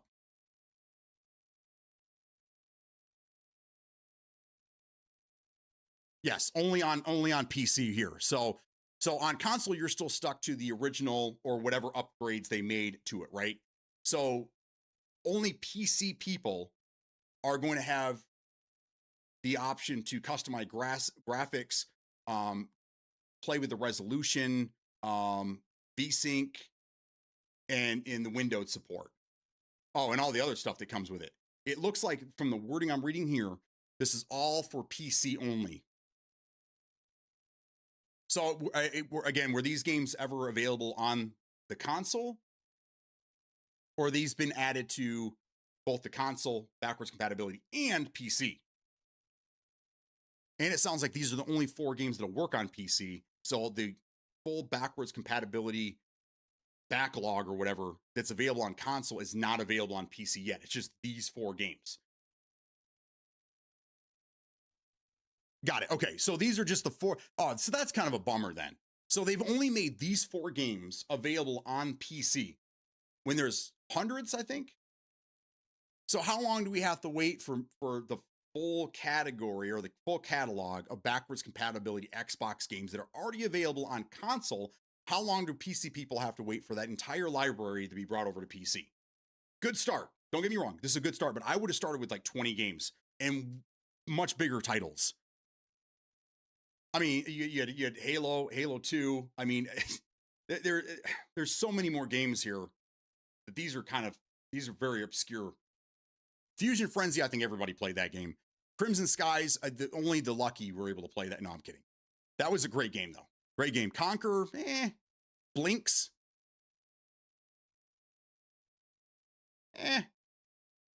there were way more. I mean, Manhunt. There was way better games. Grand Theft Auto, Vice City. There's much better games than these 4 here that they could have, talked about. But it's a good start. Good start.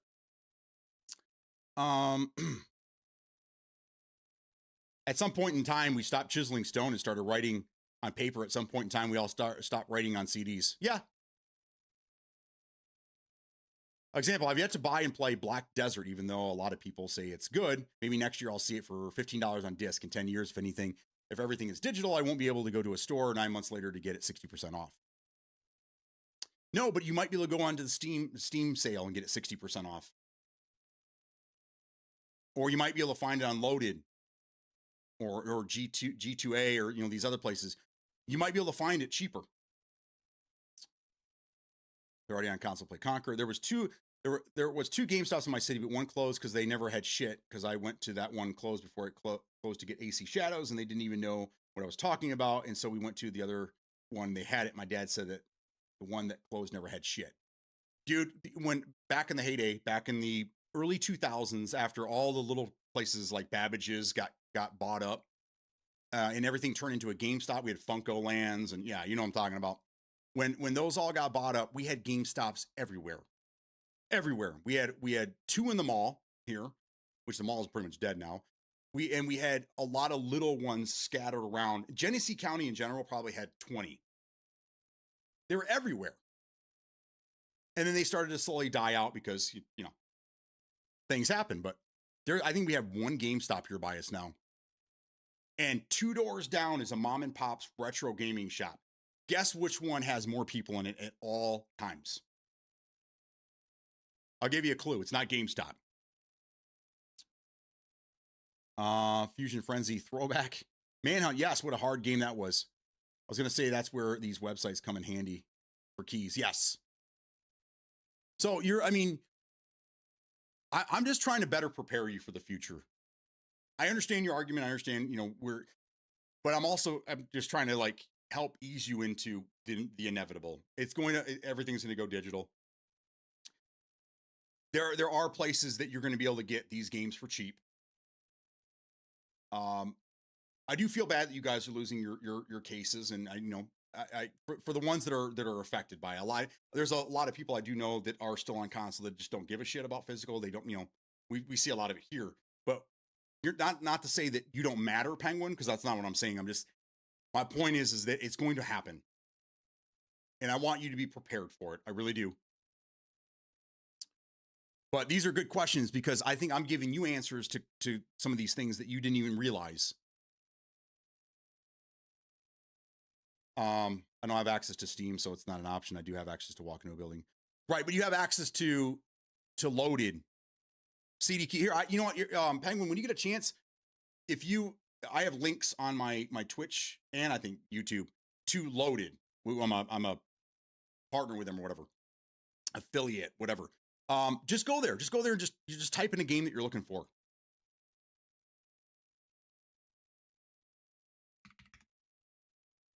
Why don't we just do it ourselves? You're looking for Black Desert.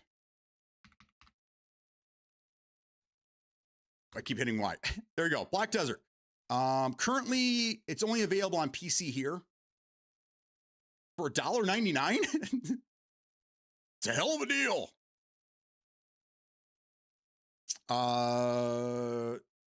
Is that it? It says it normally sells for $12. There you go. Let's go to Xbox. Let's see what Xbox is offering right now. Okay. So we've got, here you go. Here's it's non-stackable, unfortunately, but here's one month of Xbox Game Pass Ultimate for $12.89. 44% off. 20% off Black Flag.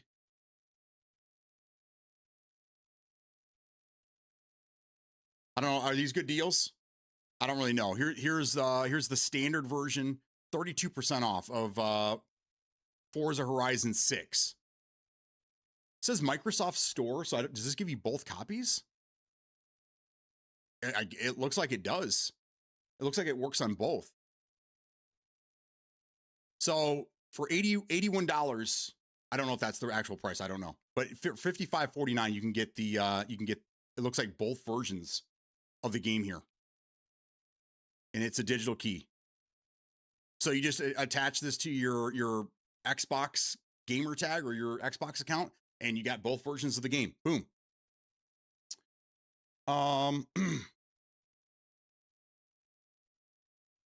I thought CD keys was no. See, this is what I'm talking about. This is why we're having this conversation, because there's a lot of things I don't think you understand, and I'm gonna help you. We're gonna help you navigate this. Let's go to G2A. G2A. Boom. This is another big one. Let's go to gaming by platform. Let's go Xbox Live. Boom. Let's see. There's another one there. What's the other one? Is it Penguin or something like that? Penguin King or is it's deals.gg maybe? Maybe that's the one. Deals.gg. There we go. Okay, so what this does is this is like a roundup. This is probably the one that you really want to go to, because this will scour the internet looking for the best deals on these game keys. So here you go. Here's are these, can you buy these now? So you can get a key for 10% off right now for Grand Theft Auto if you're interested in that. Let's go back. Let's see. Pal World. How much is Pal World on isn't it $29.99? It's like $30, right? So the game's $30. So you can buy the Xbox version of the game right here for $22.65. The best deal is here, $20.69. You just pay attention to kind of where you're going, what's going on. But I mean, there you go. These are options for console people. If you don't have access to Steam, you never will. But you have places you can buy digital keys cheaper than buying them directly through PlayStation or Xbox. So this is an option for you. CD keys, it's just a website. It's a marketplace. Well, CDs will live on as retro the same way that Sega and Atari does. Yeah. What's my opinion on GameFly? Dude, I heard this the other day. GameFly still in business? I didn't know. I did GameFly 20 years ago. Let's see. How is GameFly? How did they fucking survive, dude? I want to know how GameFly survived. This is crazy.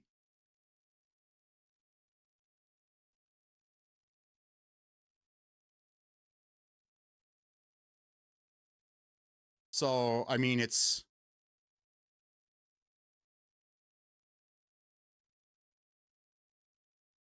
$20 a month. So for your entry you get it's $14 for the first 3 months. After that, it goes up to $20. So, I mean, it looks like you get a couple things here: unlimited game movie rentals, game lock, whatever that is, self return, new release, 4K Ultra HD rentals. Okay. All right. And sale access. Okay. So like, I don't know how this differs. I mean, obviously the games, right? But I don't know how this would differ from a regular subscription service. And then you also have to remember, okay, so let's say that you get a game, you order your game. You got to wait, what is it, 2 days to get it in the mail? 2, 3 days? I remember it taking several days, right? And your month starts, it's not, your month isn't like the time you have the disc. It starts at, day 1 and it goes 30 days. So if you get a game and you beat it in 3 days, you hustle and try to get this game, beat as quick as possible. You get it back in the mail and the next one on the list is coming. Cool, great. You have to wait for that one to go back before they send you the new one, right? So you're talking several days in the mail back and forth. Then you get your new game. Then you play through that. You try to beat that as quick as possible. I mean, I don't know. For the people that are still in physical and still like physical, this is great for them. But to me, it's just it's Game Pass with extra steps. So, I mean, and I don't see much. I mean, it's nice they give you like movie rentals as well, but it's like this plan right here is one rental at a time. So, do you want a movie or do you want a game? So you get the movie, you watch the movie overnight, put it back in the mail, and then you got to wait a couple days for your game to show up. So this is nice and all, but it's not the same as, having access to it right away.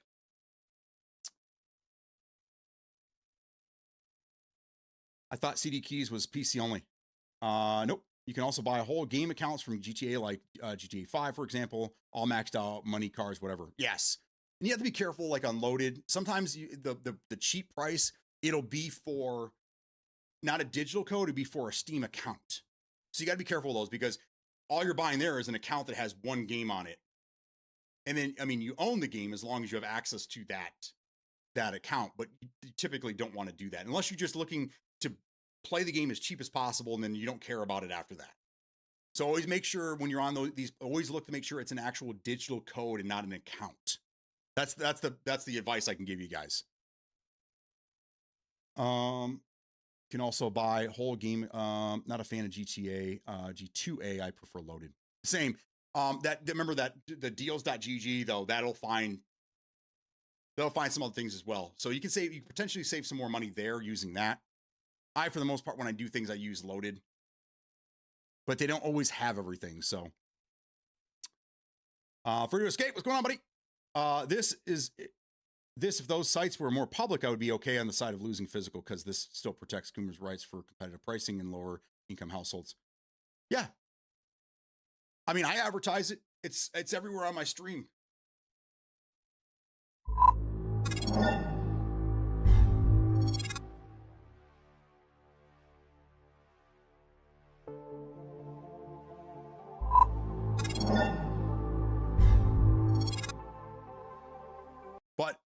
But you're right. There needs to be more communication out there about what exactly those sites do. But now you know, does that help you? Does that help you with the whole physical thing a little bit? A little bit. Unfortunately, gaming is becoming more and more of a successful industry, which means that it's moving further away from lower income households and closer to luxury. Yes.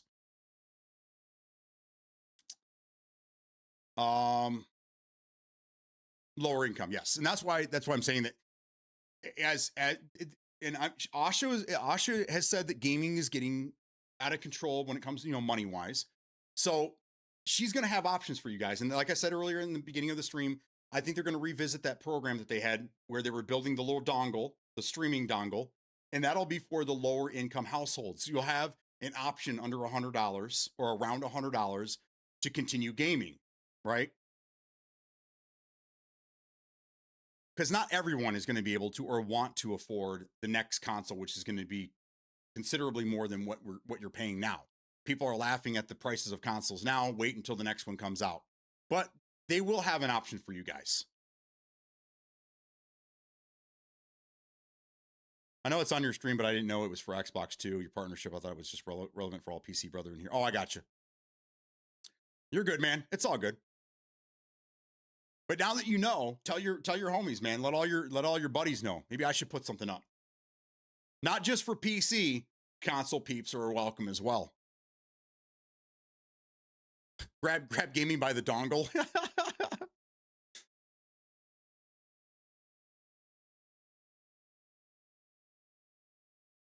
I agree. But you know, there are a lot of lower income people that are still happy with their Xbox Ones and their PS4s, you know? So they're not really part of the conversation because they're not even willing to come up to current generation. So if those people are kind of crying in the corner, then I just dismiss them altogether. Not that they don't mean anything, that they don't mean anything to this conversation. If you're not even part of the current generation, you know, it's kind of like those people that want to complain about politics and complain about who's in charge of things, but they don't want to vote. If you don't vote, you kind of not part of the conversation. So, you know, step aside.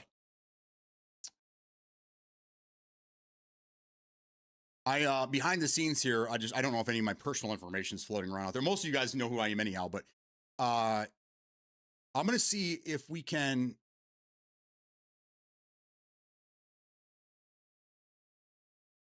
How do I get access to these games now? Oh, here it is. Crimson Skies.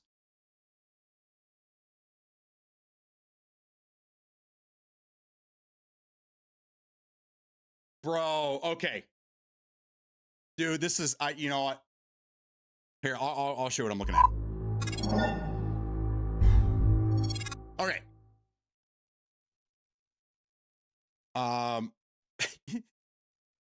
All right, so let's go back to this for a second. Okay, this is great. This is great. Backwards compatibility on PC. Sweet. We can play these games if we own them, right? In our library, right? Cool. Awesome. Got all these cool. We're going to talk about this, blah, blah, blah. And then I go to utilize this and look what it tells me. I have to subscribe to Ultimate. It won't look, it says it's in part, but I have to subscribe to play the game. So it's only for the people that have Game Pass Ultimate then? Am I missing something here?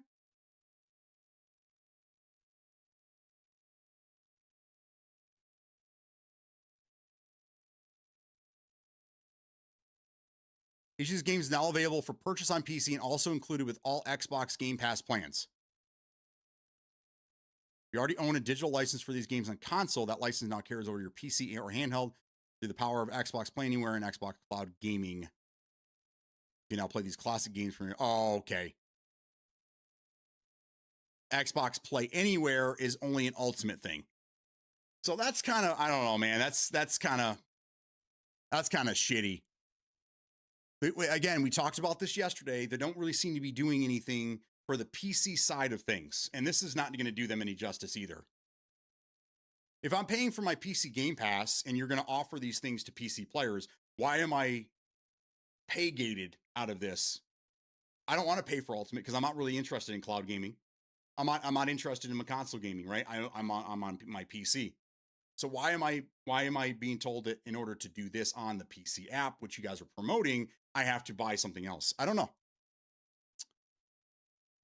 Everyday AI browsing with Edge? No thanks. That's where I'm at. I think it's crazy to me. Absolutely crazy. All right, guys, I'm going to take a quick break. I'm going to go grab my my bagel that's been sitting on the counter for the last hour and a half and some more coffee. I desperately need it. When I come back, we're going to talk a little bit more about this and then we'll move on to the next subject. I will be right back.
Oh man.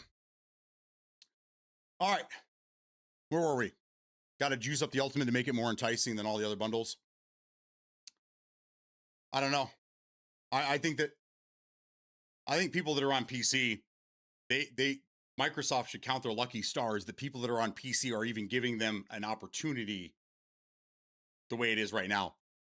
They need to entice the PC people as well. Getting us to buy something we're not going to use just for a feature that should be included already is not the way to go about doing that.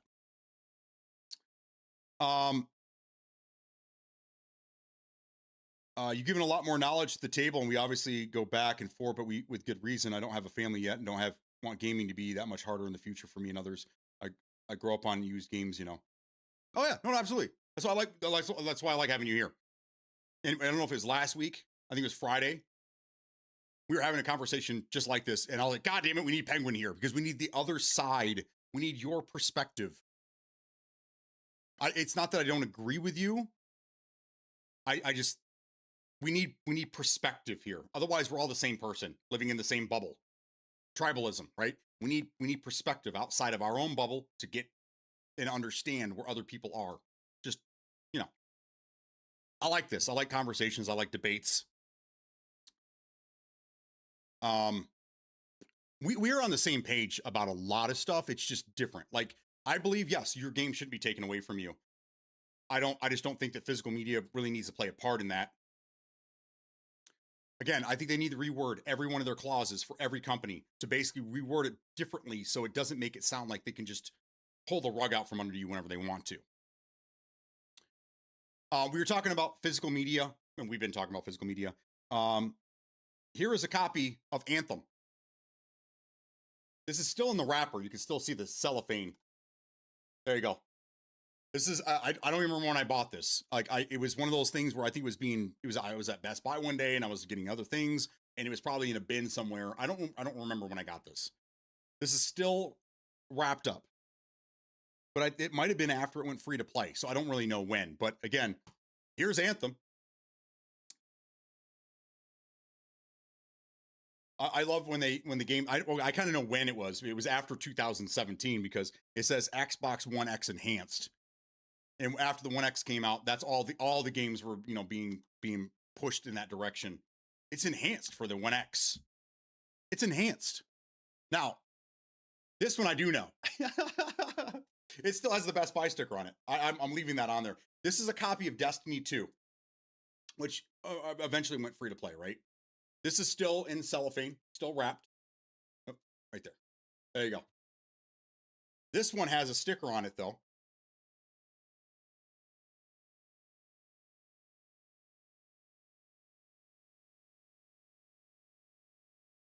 2018.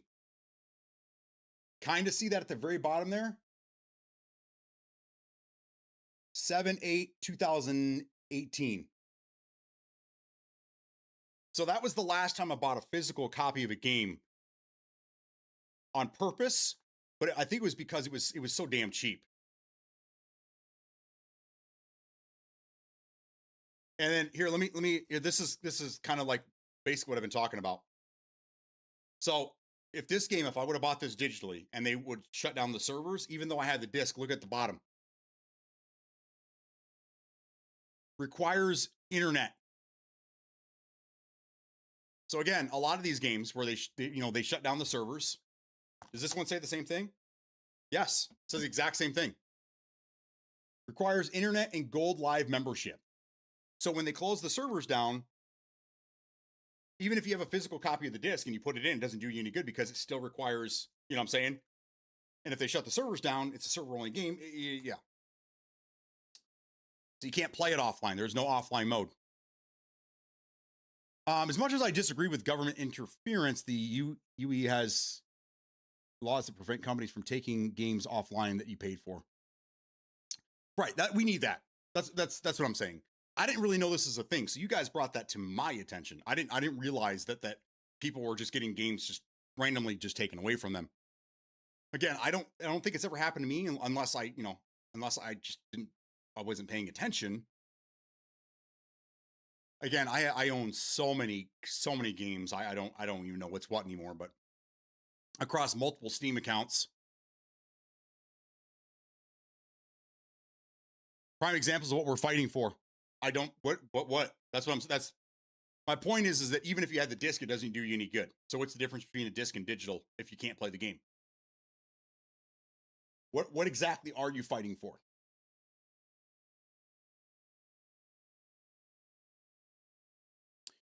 One game I loved and still needed achievements is for Fantasy Star Online. They just took it from me. Right, but again, if if you had the physical copy of the game, you can't play it either. So is your argument that you still have the disc, which is worthless, or that yeah, that's my question.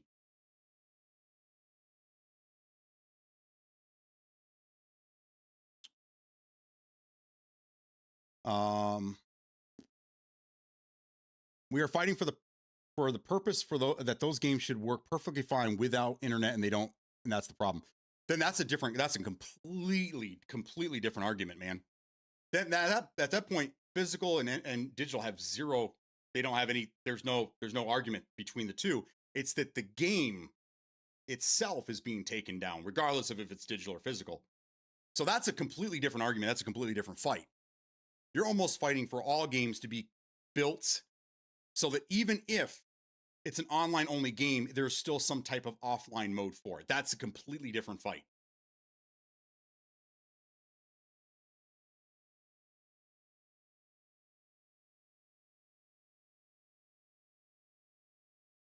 Yeah, they took Crisis 3 multiplayer from me too, but you can still play it on PC if you have a digital copy.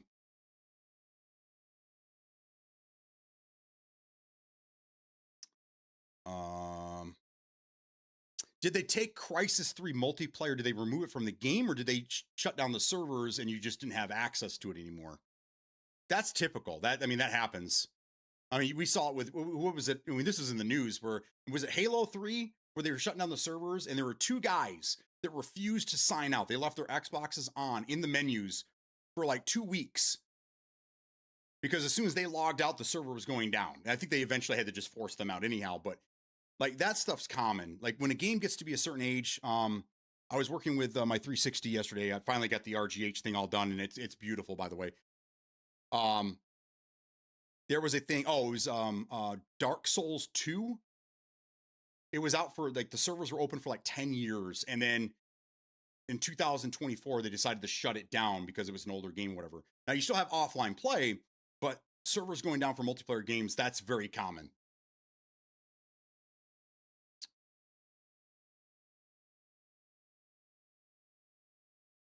The Fantasy Star Online was digital. It's completely just no longer in my library. Just one day vanished. It was a single player game. No, that is weird. That is weird. Who was that? Where did you own that through?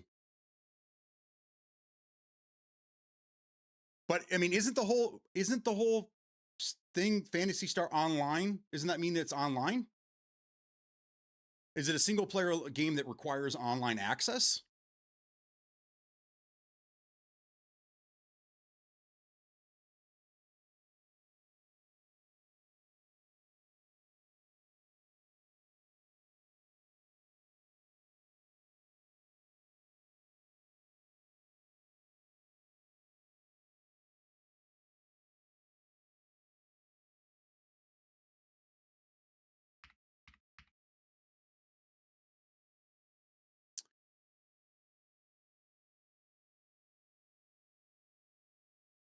Xbox Crisis server shutdown. It was Halo 2. They learned their lesson there, and Halo 3 shutdown was smoother. So, I mean, that's common, but I don't know if that could be part of the argument because it was never part of the argument before. Now, all of a sudden that it's going away, no one really cared that these servers were being taken down because number one, no one's playing them, right? So if no one's playing them, there's no reason for the servers to be up. So I don't know if that's necessarily part of the conversation. I think the conversation is games that are purchased that can be played if you had a physical copy of the game, you could pop it in your machine without internet access and you could play the game. If you had a digital copy of the same game and it just disappeared one day and you didn't have access to it, that's the argument. That's the problem. But so far, I haven't seen any in that predicament. It's games that were required online access to the server shut down. So now the digital copy and the physical copy are both worthless. Or, the multiplayer servers were shut down, but the rest of the game is still accessible because whatever.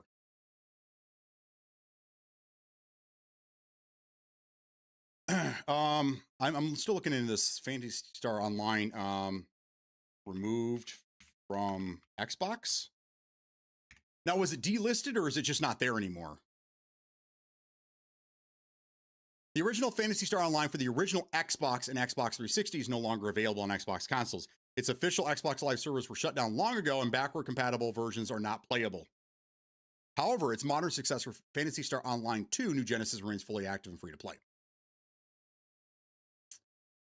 Phantasy Star Online was removed and shut down. The original servers for Dreamcast and original Xbox games are permanently offline. That makes sense.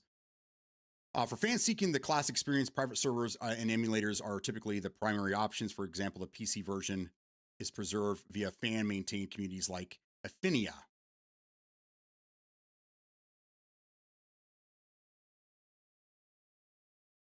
So you could still play it, but you'd have to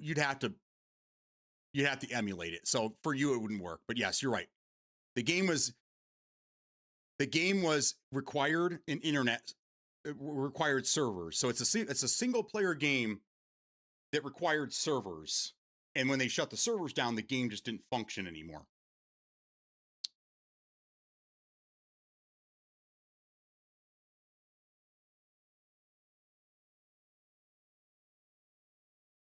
If it's an online game, it only needs to be free to play. If there's a campaign, it needs to have a perpetual access, and the easiest way for that is physical media. Again, I mean, technically the easiest way would be a digital code, right?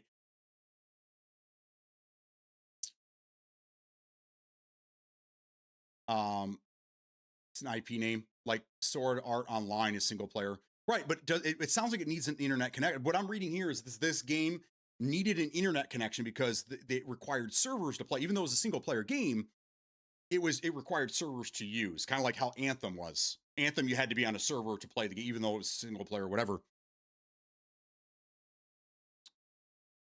I've never had a digital copy disappear off my library, so I didn't realize what we were talking about. I didn't either, and this is why I'm trying to get more examples of what. So far, what we found out is that most of these games that are disappearing are games that required a server. That when the server gets shut down, the game is worthless, so they delist it and they get rid of it. So even if you had a physical copy of the game, it doesn't do you any good. Now, let me ask you this, Penguin: if they left the game accessible to you, right? You could still download it and fire it up. It takes you to the main menu and says, sorry, the servers are disconnected or whatever. Have a nice day or whatever. And then you have to, would that still be okay for you? Or is it just the fact that a game that's not playable anymore was taken away? So again, what I'm hearing from people is that they bought Call of Duty Black Ops 6. And one day they wake up and it's just gone. Like, it's not there anymore. They paid $80 for this damn thing and they have, millions of hours into it. They play it every day. And there's one day they wake up and it's gone like that. That's not right. That's not right. I 100% agree with that. But so far, the examples that have been given to me are not that. I had Test Drive from the 360, but it too vanished when they brought out Test Drive Unlimited came out. Game still worked for a while. I played it back in COVID as a single player game on the Xbox One. Buying isn't owning, piracy isn't stealing. I see that all over the place. I'd like to put that on a t-shirt. I think it's great. No, because if they take the digital repos offline, you no longer have access. You format your hard drive, you lose the game. If you have a disk, you drop it in. Right. But so far, none of these examples say that these games that you could still play in a physical disc are being removed from people's accounts.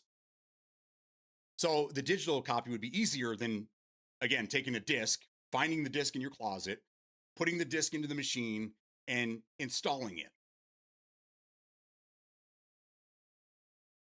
You just scroll down to all your digital games and you go, okay, cool. I want to download, I want to install this game. Boom. You click on it and the internet does the rest for you. They should have made an offline version to preserve it. If I bought it, I should have the right to play it at 20 years later. I mean, I get you, but again, that's a different argument than physical versus digital. That's a completely different argument. That you're arguing that that the devs need to make the games two different ways. If they're online, that's fine, but they have to have an offline version for the game as well. But again, that's a completely different conversation than physical versus than digital. Because again, every game that is playable on physical media is playable via digital as well.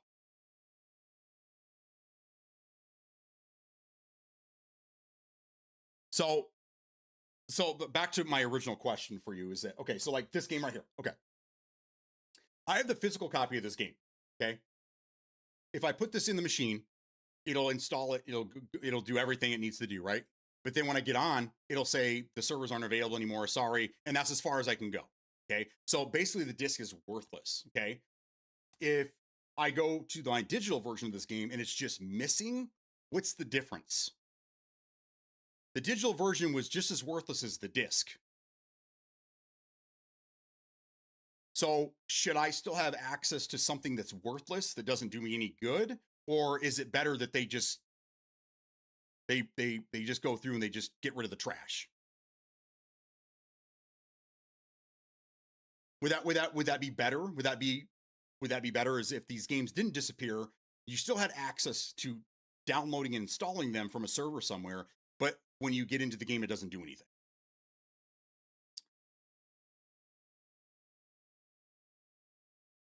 If a gaming service repoed a game from me without giving me my money back, I would simply just spam customer support. Right, and there's not really any of those cases. Again, I bought Outlawed last year, 2 years ago, whatever. It was like $15. I think we got it for $12. And it was kind of like DMZ. It was a really quirky, goofy game. It was an online only extraction shooter game. It lasted for about a year and a half, something like that. And then nobody was playing it. Nobody was buying it anymore. So they couldn't support it anymore. So they had to shut it down. That game is delisted. I don't even know if I have access to it anymore. I might. You can't buy it anymore. You can't even play the game anymore. Here, I'll tell you right now.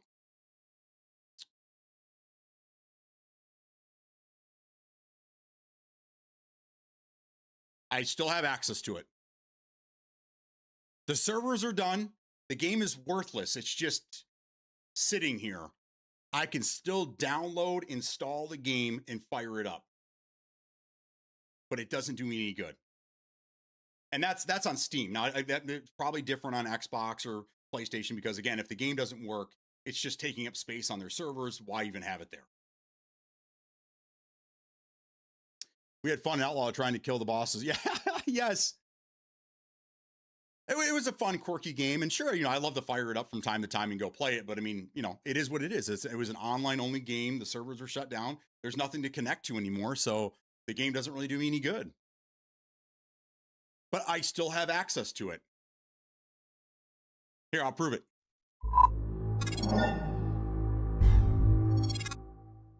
Right here.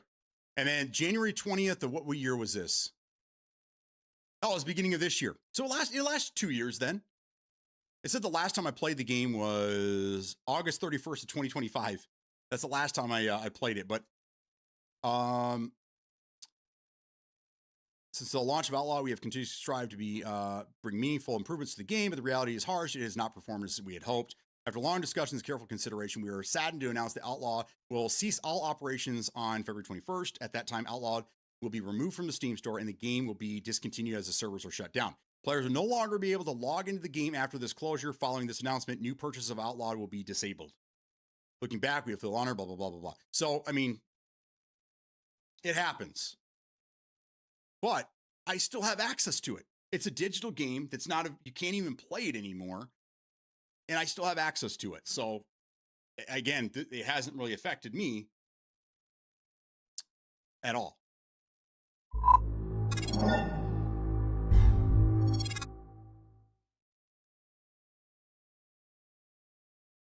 Hey, collect that money left down. I don't think it's sold good from the very beginning. I mean, how many times we get into a game and we ran into maybe 2 people or nobody? And that was they had a demo for that. If you remember correctly, that game was during one of the Next Fests. That was one of the top played demos. So of course, when the game came out, I'm like, take my money, $12, shit. I could think of worse ways to spend $12, and I got 24 hours out of it. Who here thinks that 24 hours out of a game that cost $12 was worth it? I don't even know if I had. Do I have 24 hours in? I probably do. In 007. Here, let's see. Yeah, I got 30. I have 36 hours in 007. And that game cost me what, $70? And I was happy with this. Oh, you can't see? Duh.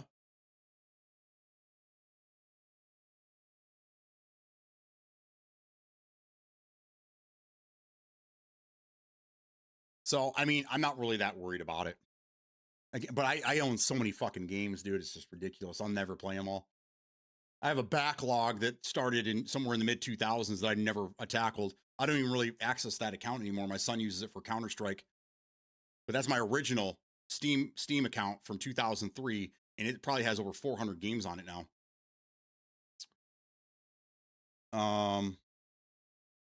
The simple solution is we go digital and we own nothing. They can take away any game we buy and we don't get our money back. But I think this is a fear of things that aren't happening. There's 1 or 2 stories out there. Like, okay, so for instance, I don't even know if I should go down this road. There's this long-standing rumor, fear story that parents from generations have told their kids is you check your kids' Halloween candy because they put razor blades in it and they put poison in it and they put drugs in it and blah, blah, blah. I mean, and if you go back and you look at the history, this was all based on like 3 different incidents that were all confined. It wasn't a mass thing that ever happened, but because of these stories, it got blown out of proportion. And for the last 50, 60 years, people have always worried about their children's Halloween candy being tainted for no reason other than these stories that happened years and years and years ago. And I think that's what's happening now is that there's a couple of stories coming out that are very rare instances, and people are using that as, oh, they're going to take our games from us. And yeah, I'm not going to go down that road, but I was going to use another example, but that's probably not a good one. I don't think I don't think it's a thing. I think we're worrying about things that aren't a thing right now. Give an inch that will take a mile.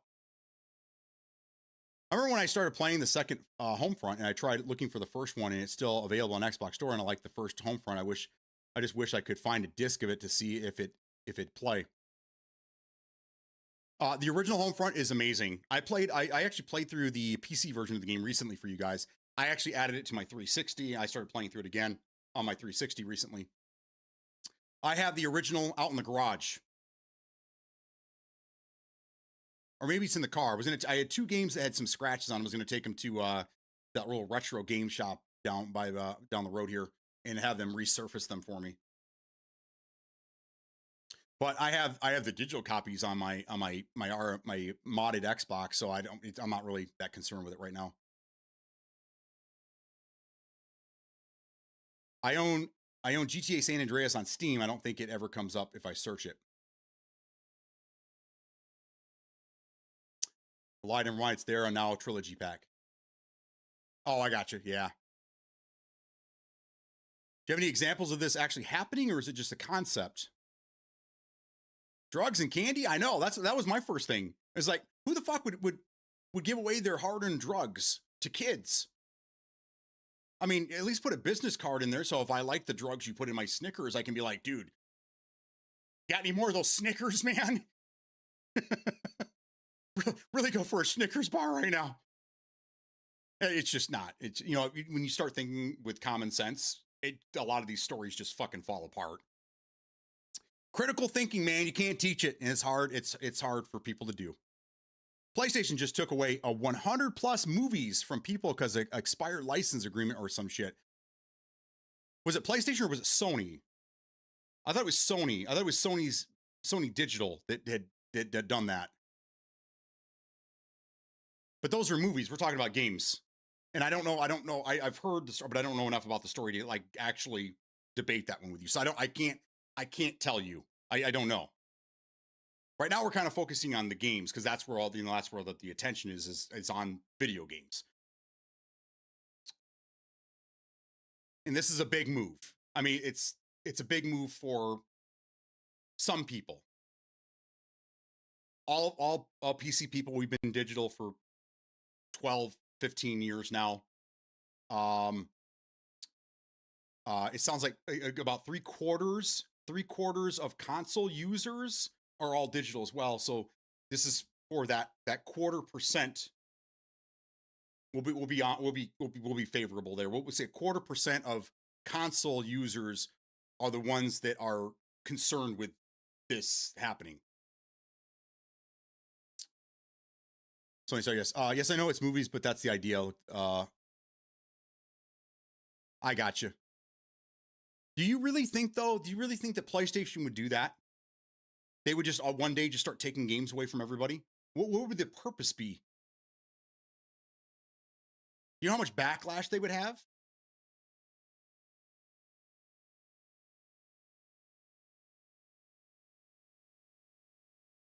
I couldn't imagine any company trying to pull something like that. What do you think their end game would be? Is to try to get you to rebuy it?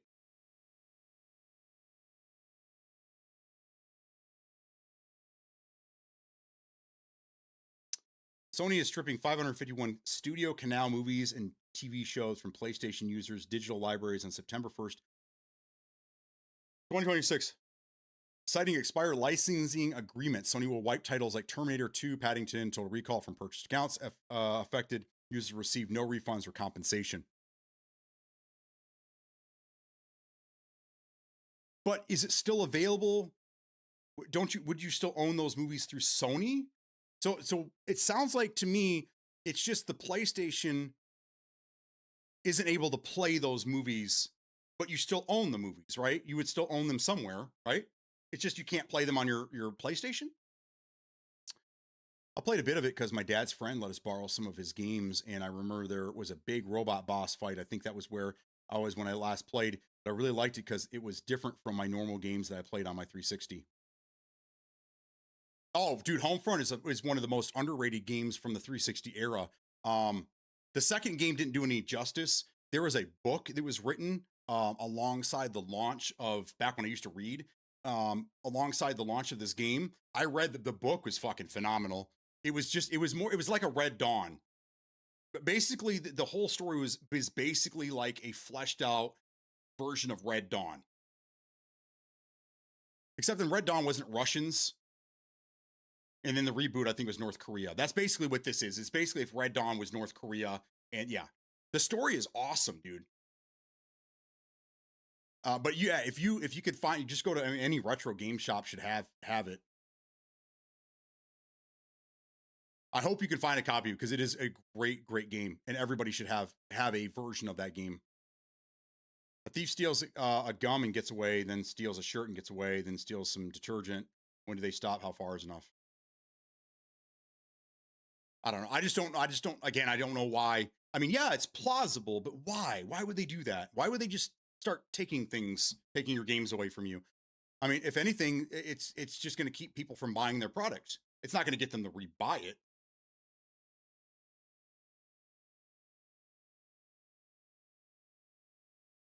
Sad it was so low rated. I know. I still understand. It had a really good multiplayer too. It had a multiplayer that was kind of like what Battlefield does with when you progress. I can't remember the mode, but you had to take over a certain area for an amount of time, and then the other team got pushed back further. It was kind of a tug of war back and forth. That was like one of the first games I remember them doing that. The multiplayer was so underrated. It was great, but it was hard to find servers, especially after the first couple months. It just started to, go off into obscurity. Other games came out and made it look bad, but It took away games even if they don't work, which there should be have been a single player compromise. And Sony takes away those movies, which I don't know from Twitter they lost those movies where no one where to watch them. What's next? I got you.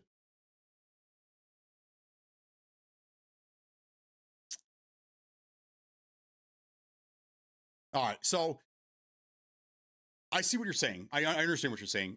That seems to be a console thing because again, I have a game. I own a game here that's worthless. It's not any good anymore, but I still have access to it. I can still download it if I choose to. Um, the adding a single player mode to the game again. That's not Sony's fault and that's not Xbox's fault. That's the developer's fault. If they developed a game that required online connection because of a server and the game isn't actually, like you're not playing it on your console on a disc, that's a completely different conversation. And I asked you earlier and I never got an answer from you. That game, Anthem, it's worthless, right?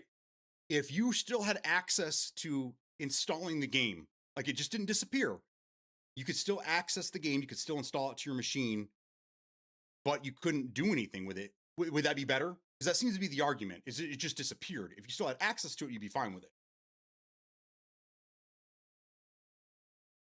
Red Dawn was Russian, but Homefront was North Korea, which is unique. Yes. Well, if you remember the Red Dawn reboot, the most recent one that came out, I don't know, a few years back, probably almost 10 years now. I'm pretty sure that was. It wasn't Russian. Was it China? Here, let's look. Red Dawn reboot. It had Chris Hemsworth in it, and yeah, 2012. Oh my god, it was a long time ago. Let's see.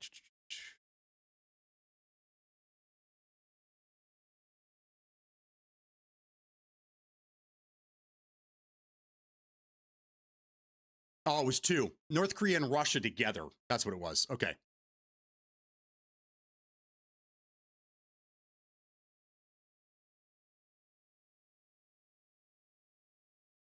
Yes. Okay. So the reboot had some other players in there as well. But either way, it's basically red. It's like red. It's just a Red Dawn game, and it's so cool.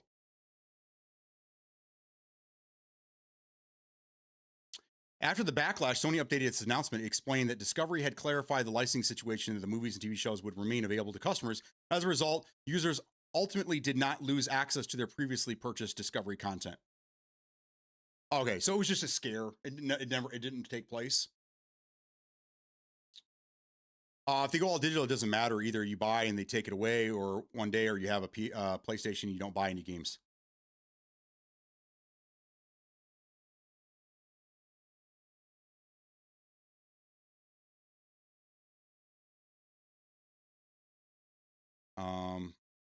But it doesn't matter. Either you buy and they take it away.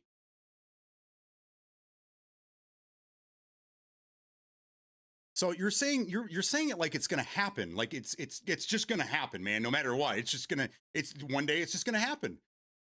But I don't see that again. I don't see that being a thing, man. I would like to still have it because maybe one day they could bring back servers. Our next console could have a way to crack it and play on local server like Star Wars Battlefront did. But I mean, you're on a console, so like there isn't any way to crack it. I mean, and I think didn't Star Wars Battlefront doesn't it have local multiplayer? I mean, you could like do what they call like a LAN party. You can connect a bunch of Xboxes locally, and then you can play on your own, basically your own server there.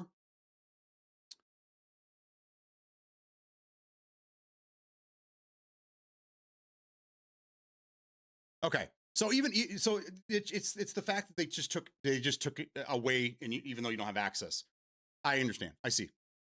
But I mean, again, on console, there's really no hope. Like the next console that comes out, I don't think they're going to look to Anthem and be like, "Hey, let's get this game running again." I think they're going to be like, "Hey, let's just create something similar to Anthem and start over." I don't think that that's a PC. That kind of stuff happens all the time, but it's completely different story. On console, you don't really have you don't have things like that unless you're you're modifying your consoles, and I know you're not doing that.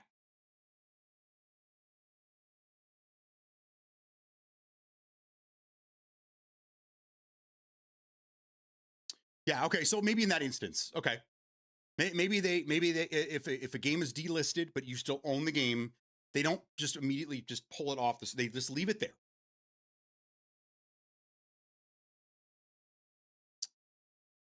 Uh, at least I have it with a what if. We don't have that power now, but what if? What if what? If it came back, I mean, it's a pipe dream, but I mean, yeah, I mean, sure. I mean, anything's possible. But is this dev still around? Is BioWare still around, or didn't they get gutted too? Because BioWare would have to be like, okay, we're going to revisit this game, which is how old now? When did this game come out? 2019. So we're going to revisit a game that was originally built for the Xbox One, previous generation. We're gonna bring it back some way or another.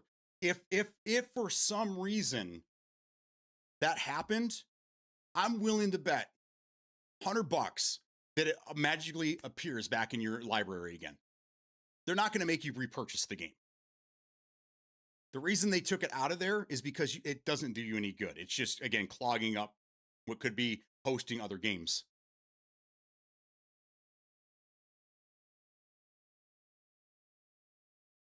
Playing with this stuff could lead to a class action litigation. I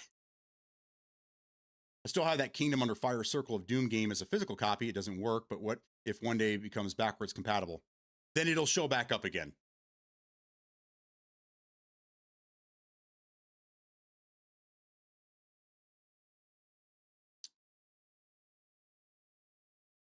It doesn't have to be a dev or a company that brings it back. It can be a player, your community that brings back with their own server. That's why I brought up Battlefront.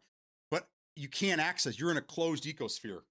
Your console can't access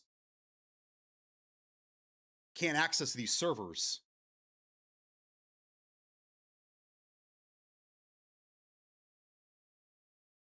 What that sounds like is that sounds like somebody either on a modified older console, because I don't know where that was being played. Was that original Xbox, or was that on, or that would be the Xbox One, right?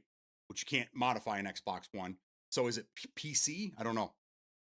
Or are you talking about like the original Battlefront games, which were on the original Xbox?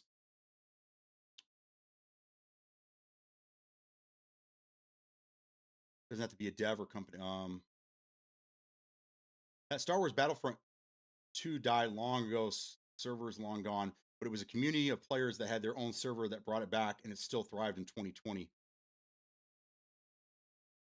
Okay, but do you have access to that through your console? That's what I'm asking. This sounds like a PC thing. But who says that Helix couldn't do that?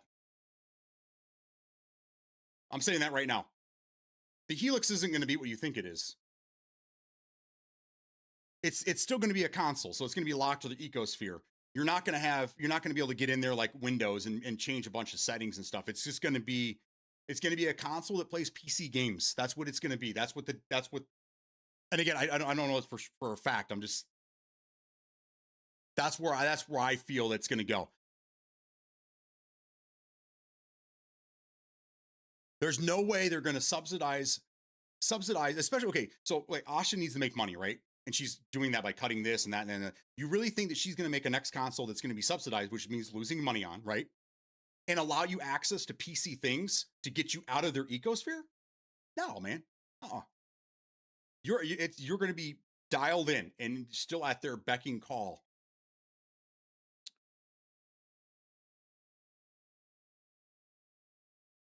I don't think Xbox or Sony want to battle a class action against the pillars of the gaming community. The original? Right.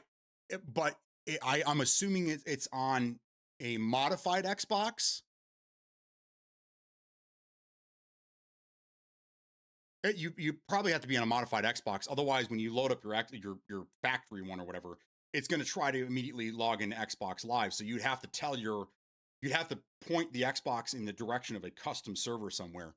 So that doesn't just, not being rude or anything, but that doesn't pertain to you. because you're on a closed ecosystem, and that hardware is so old, and it sounds like you have to modify your machine to do it, and blah blah blah blah blah.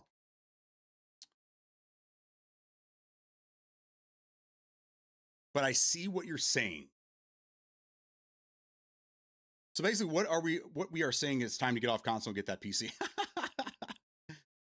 Not yet. There's one more console generation, but this is going to be a huge segue for console people. This is going to help. This is going to be like training wheels, PC with training wheels on it, to help steady them as they get cooking down the road. And then when they're feeling good, those training wheels come off, and boom, they're in PC land.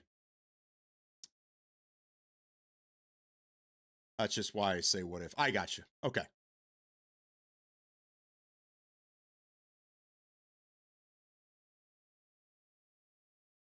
Understood. But my argument to that is it, because now we're going in a completely different direction. We're talking about old hardware, this modified, and blah blah blah blah blah blah blah. You'll be able to get these digital copies of these games 20 years from now on the internet, like we do now for previous generations of consoles, and you'll be able to do this yourself.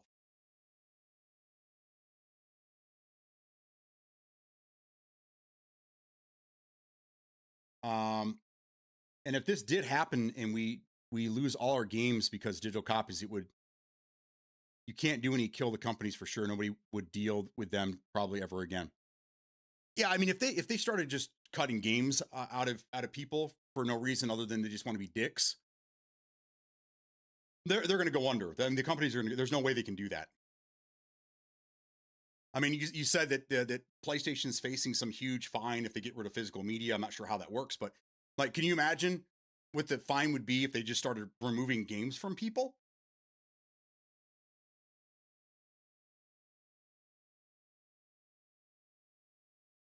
Yeah, I won't argue that it is modified, but it shows it's possible. Right, but you don't know what's possible with your digital games in the future.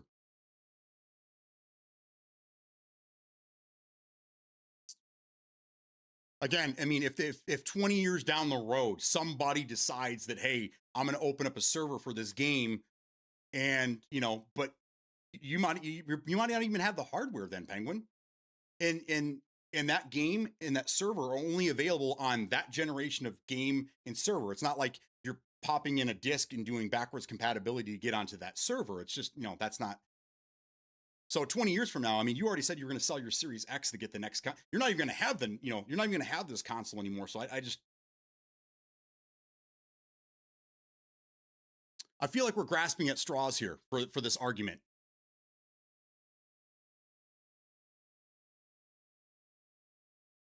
But can anybody give me an example? So far, we haven't had any. We've had zero examples, valid examples, I guess, of a game that was just disappeared. That if there's a physical copy of the game that actually plays, and the digital copy disappeared.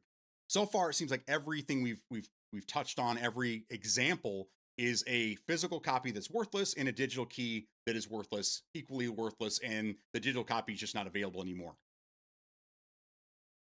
So I guess that's they want to have access to something that's worthless to them.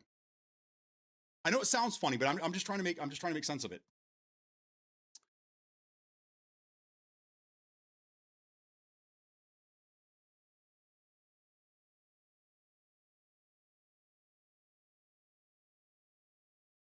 This is very misleading.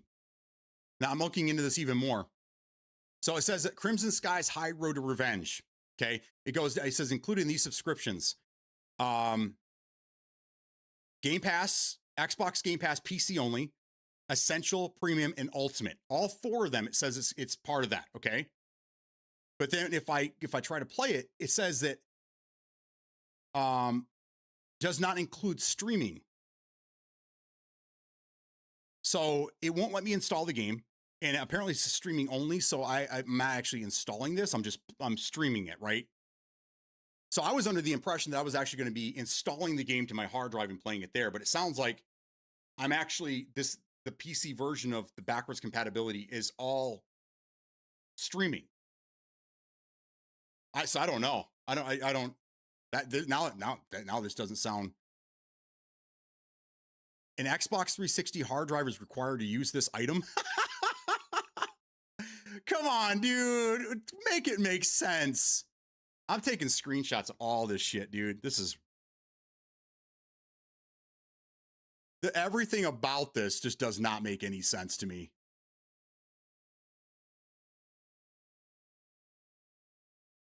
Okay, let's do that. Then we'll scroll down a little bit and we'll do the same thing here.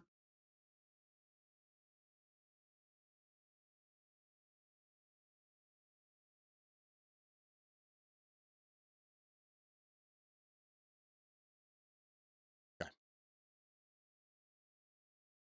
That either they messed up on this, because I mean, even that whole thing about the 360 hard drive, how does that work? How do you hook up a 360 hard drive to a console?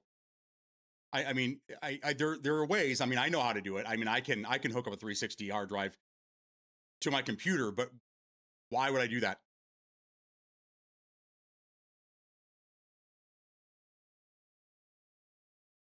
I know Armored Core 4 is almost impossible to play now for some reason. Just a plastic box now, yeah. Got nothing. So there you go. So maybe I helped. Maybe I helped you a little bit with the the whole they're going to take our games away thing. It sounds like what's happening is more of the developers. You want the developers to make these games have an offline component. So when they inevitably get taken down, right? There's still something playable left over.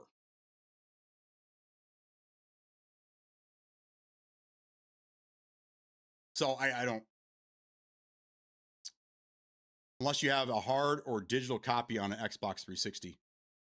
Well, I'm pretty sure I own this game. That's why I went to this one here. I'm pretty sure I own this one digitally. So I should have access to it, right? Let's see. I should have access to it to install.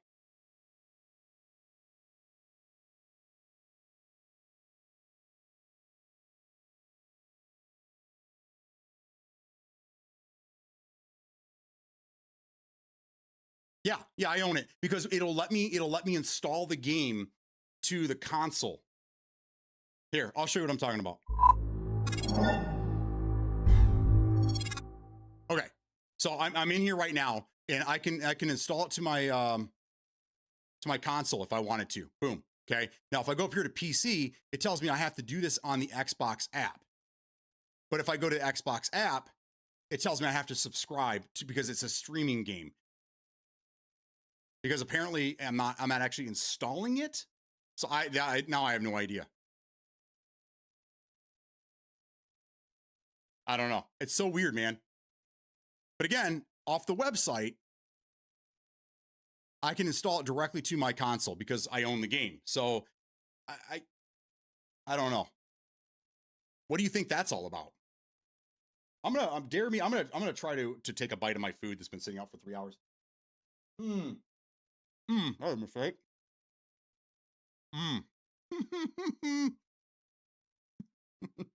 Oh my god. It's so chewy.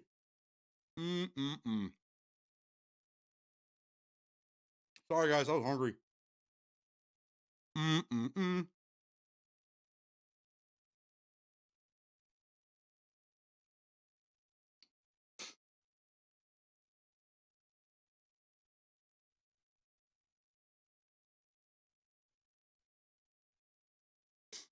All right. Well, I don't know. I don't know what to make of that, guys. Maybe later we'll get some more information. I don't know.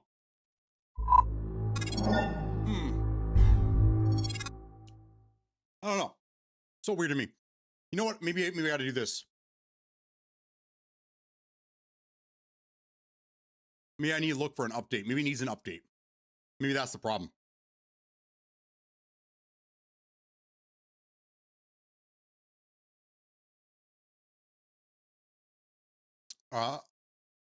Doesn't look like cloud gaming.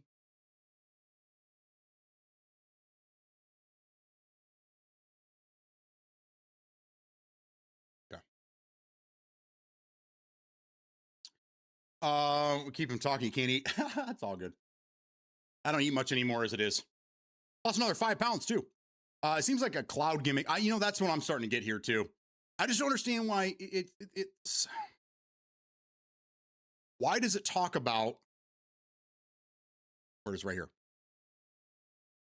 If it's being streamed, why do I need to meet these certain criteria? And if I have access to modding, basically modifying the game how it plays, you figure that would be done locally on my computer and not through a server someplace else, I don't know. It doesn't make sense to me. I'm just wondering if it just hasn't updated or something. I don't know. Let's see. How do I do that? Windows is such a pain in the ass to deal with.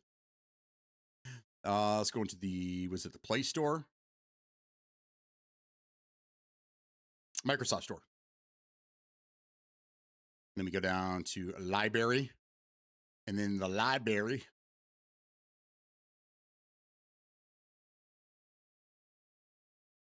Is there an update for Xbox? Holy shit. This has all my digital license on it as well. Everything I own through Microsoft. Phantom Dust, Vampire Survivors. Jesus. Skate 3 DLC. It's got all my DLC. Holy shit. This is so much stuff. I own all the DLC for for Dead Space. Okay, that's not what I'm looking for. Here we go. Downloads.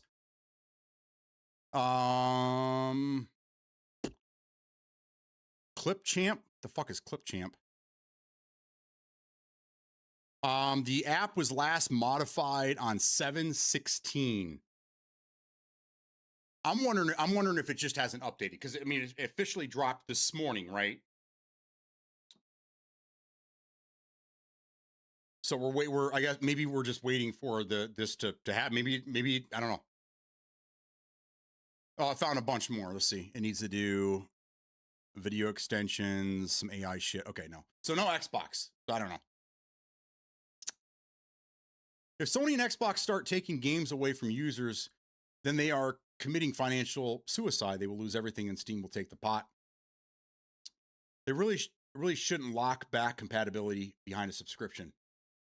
No, that's what I'm saying, is that, again, if this is being advertised, which it is, to PC, then why aren't we taking the PC side of things more serious? Why are we forcing the PC guys to subscribe to something they're not going to use just to utilize something that should be part of the PC subscrition? You know what I'm saying? Like, so either there's something wrong with the app right now and it's not functioning properly, or this is a huge, mistake.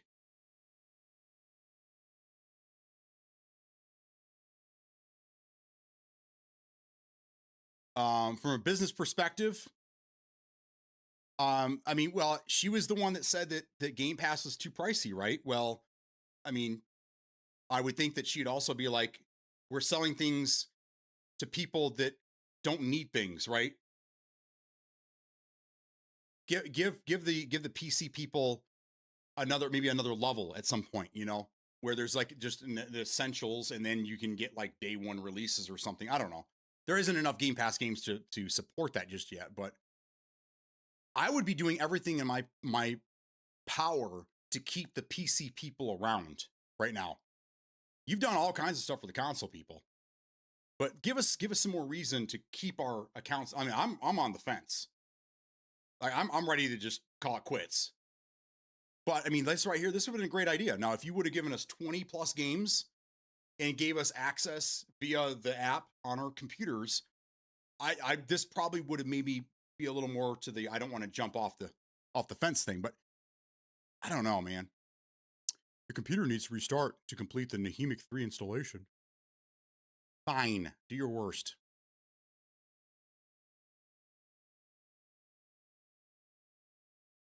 Also, with the reboot of this computer, maybe it'll see something. Maybe it'll see a new update or something. But I need to do some more research on this. Is it just on my end? And does anybody else have access? Free, are you still around? Do you still have Game Pass? I think he still has Game Pass. Oh, you know what? It doesn't matter though, because he has Ultimate. Does anybody here have PC Game Pass that can look into this and see if maybe it's just me?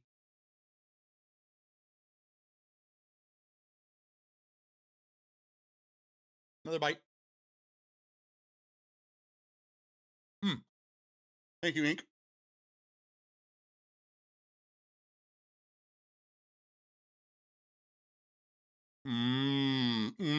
So good.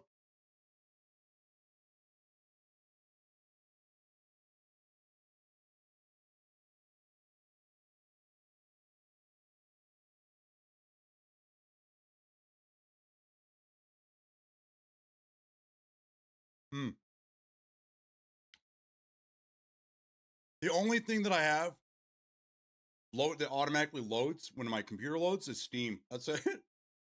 The NVIDIA app and Steam. Those are the only two things. Everything else, I have this PC running like a well-oiled machine. I do even not at home. Okay, that's fine. It doesn't have to be right now. I'm just curious if anybody else wants to look into this with me. So let's open up Xbox to see if they change their tune. Hey, what do you know?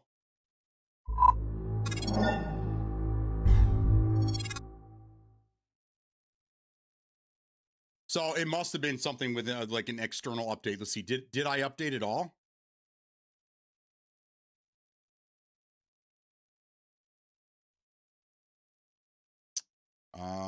I don't believe so.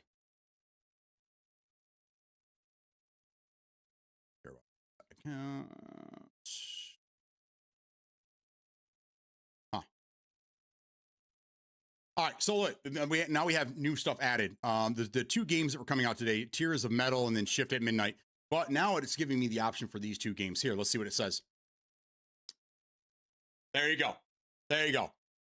So we had to restart the app, is what it is. There wasn't an update, but maybe server side there was something. Okay, so I own this game, so now I can install it.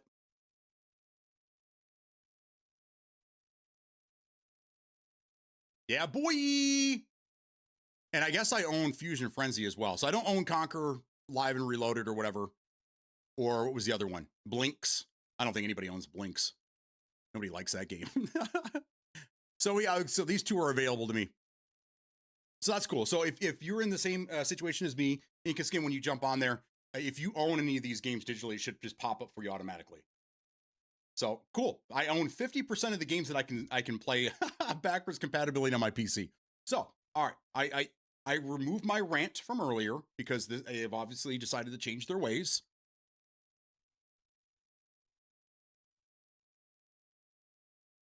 And now we can move on with life.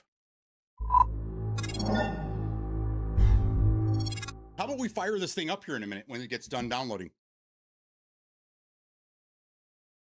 So that's one of my biggest problems with console gaming, retro console gaming, and I prefer emulators. Number one, you have more control over the video settings and blah, blah, blah. But I can use a more modern controller. Trying to use a beat up Xbox 360 controller this day and age is so hard. I tried to play some Call of Duty last night, just in bot servers, local bot servers, and I couldn't hit shit. I couldn't hit the broadside of bar. Like I would barely move the stick, and I'm whoop way over here, and then whoop way over. The stick drift is insane on those old controllers, man. But if I could somehow weasel one of these fuckers in there, I think it'd be a different experience. I think it'd be fun, man. All right, I'm gonna try this. We were talking about this Xbox mode.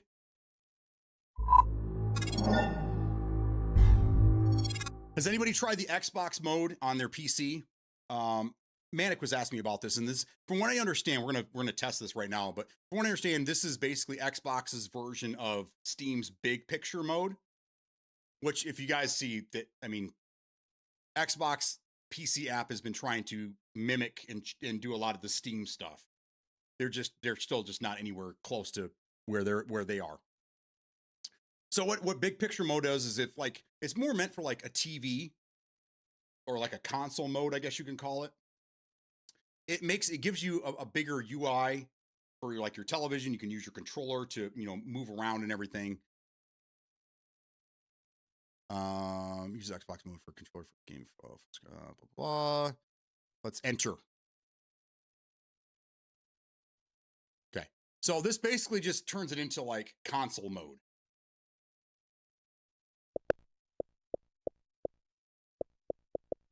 Yeah.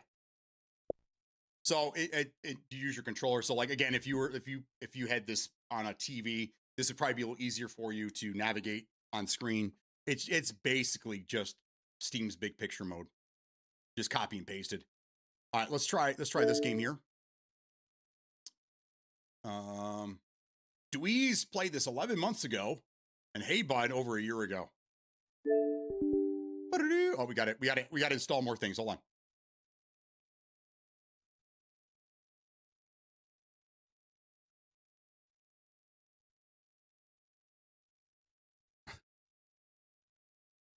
That's hilarious. I tried it, didn't see any difference. Looks like shit when you go into Xbox mode, made just the sativa. It's more, I just call it console mode. That's pretty much what it is. All right, let's see what we got here, man. We can mess with the resolutions, I guess. Very slow.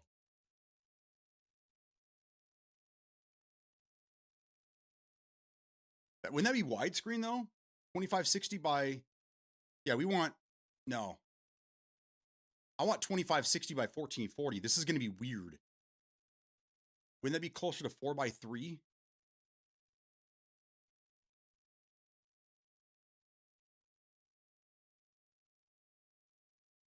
Bro, what is going on here? What is happening? Okay, full screen. VSync on. What options do we have here?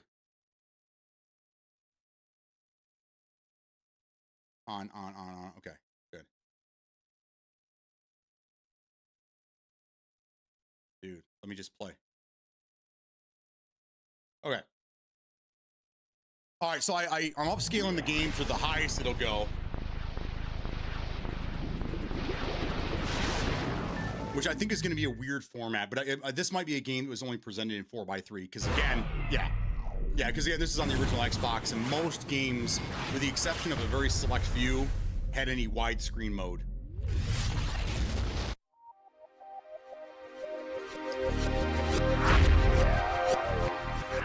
Most games are 480p, a handful of games did 720p, and an even smaller amount did 1080i. For a nation.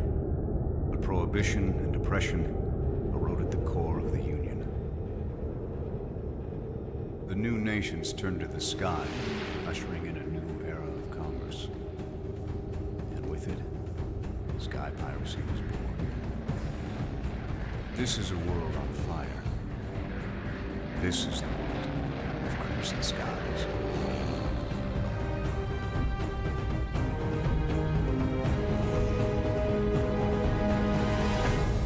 I found him dead. Now.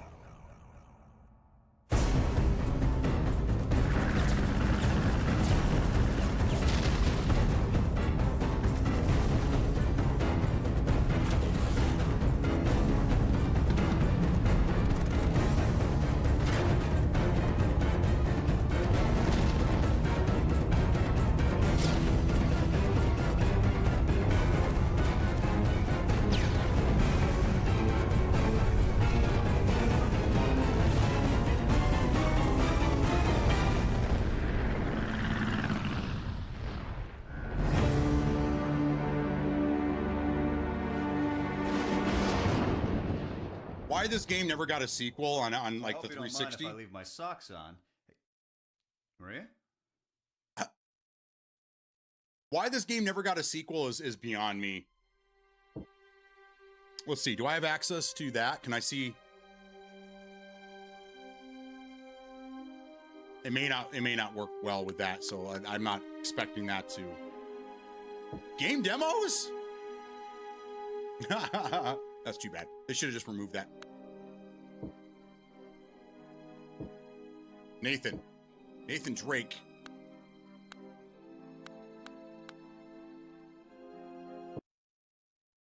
boost, break. Oh.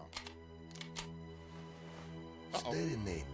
Steady now. No sudden movements. Steady. Problem with the high stakes table, Nathan. A few bad hands and you could lose everything. Your Zeppelin, your money, your plane. A man should never mix his champagne with poker. Good spirits lead to bad wages. Pardon the intrusion, Cher, but a shrewd gambler always collects his debts early. This looks like the girl from Dino Crisis. So long, Nathan. He out! Put your pants on, Nathan, run! Well, I trust I was a gentleman last night.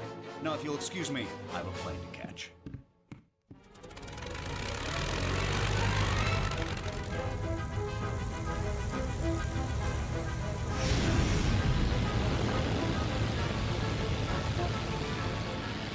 Nathan, are you going, y'all?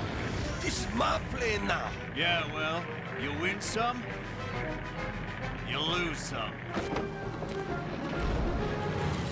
I still have your Zeppelin! Go back and hit this guy.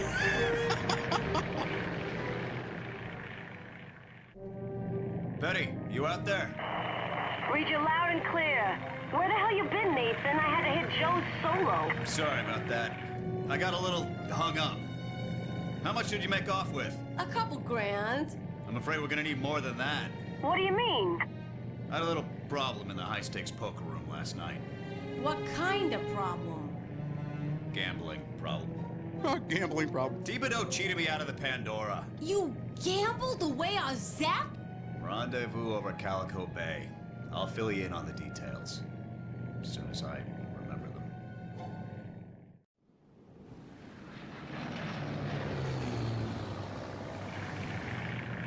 Nathan, I did some checking. Word is the Cajuns are hiding the Pandora in those islands up ahead. Follow me.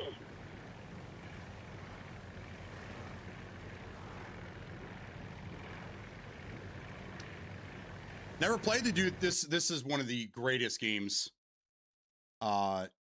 This is a very underrated game that not many people played on the original Xbox back in the day.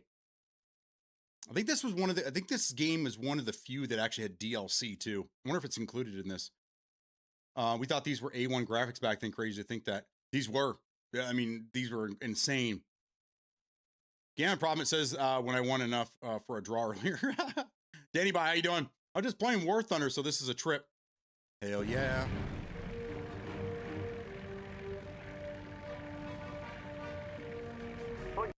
We're getting close. Better check your guns. Make sure they're not jamming. Practice on those weather balloons.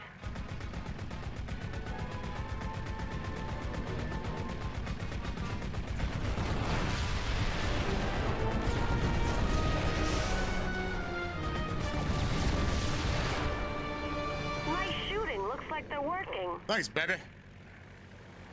Oh yeah, dude. Dude, we were happy to have these graphics.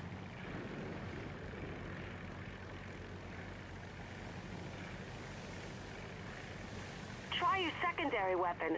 Practice on those abandoned gun towers. Ooh, just let her fly.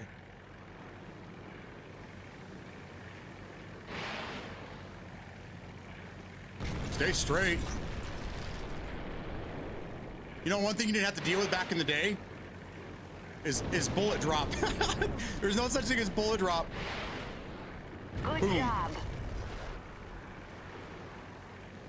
Used to be able to roll. I mean, maybe they haven't unlocked it for me yet. The second stick, your right stick, used to do like barrel rolls and shit like that. But we maybe. Have Doc adjust your brakes. There we Give go. him a test. Great. And then boost with the Y. Test your plane's handling. Try pulling an Immelman.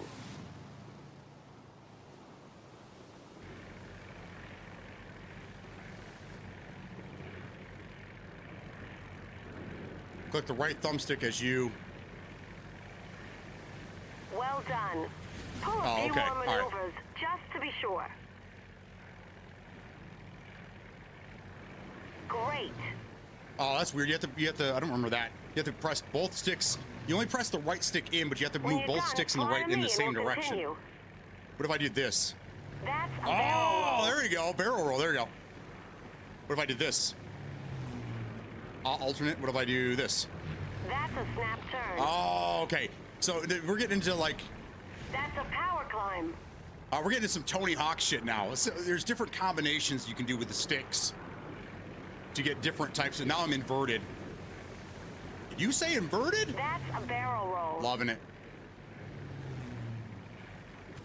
That's a snap turn. Oh, that's cool. Oh, we're we're gonna lose power. How much gas driving this thing?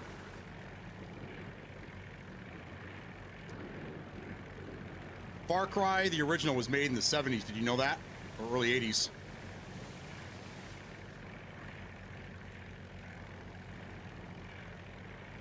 I don't know what you're talking about, but the Far Cry I know Great. was originally made in 99, 2000? Was it 2000?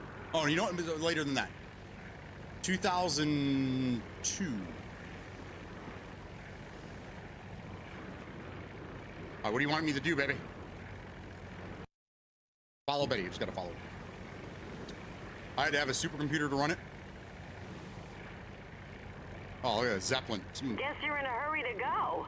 There's our Zeppelin. Be careful. We got Cajun aircraft flying patrol. Cajun. No problem. Let's take these guys out quick. Follow my lead. Let's All right, go. boss. Now you're talking.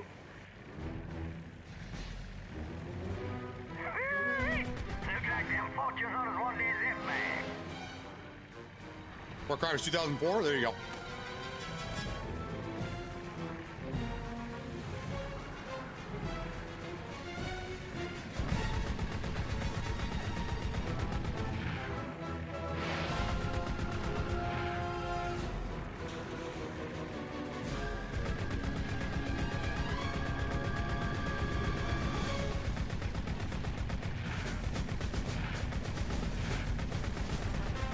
Well, I thought it'd be a little easier with a more modern controller. It is not. I like the music, though. Oh, this guy's still alive?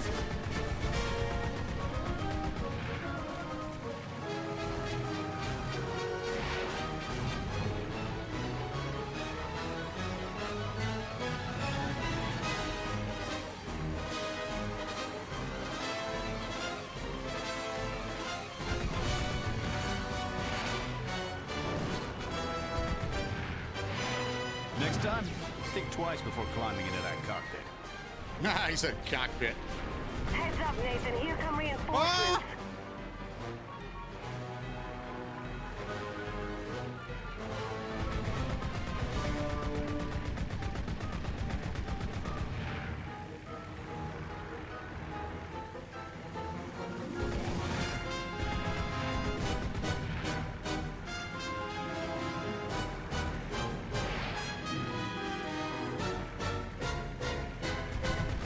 Whoa! Is that fireball?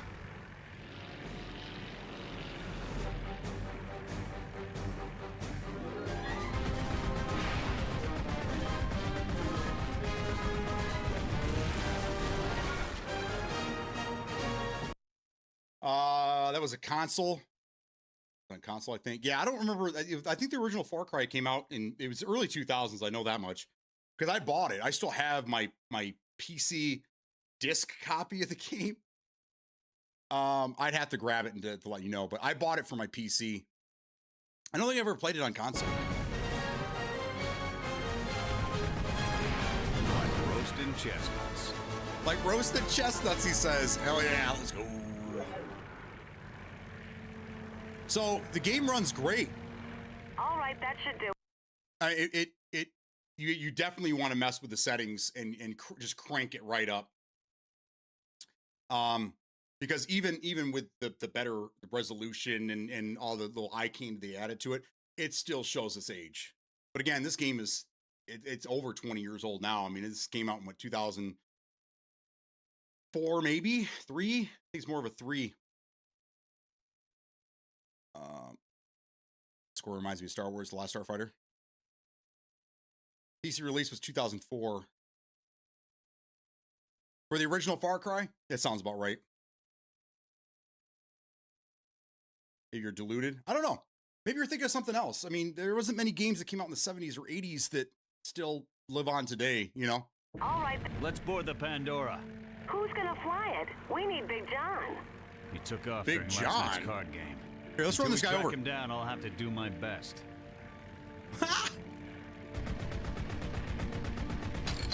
Oh, okay. I don't have to. Okay, so that must be health. It's been a long time since I played this. We're docking.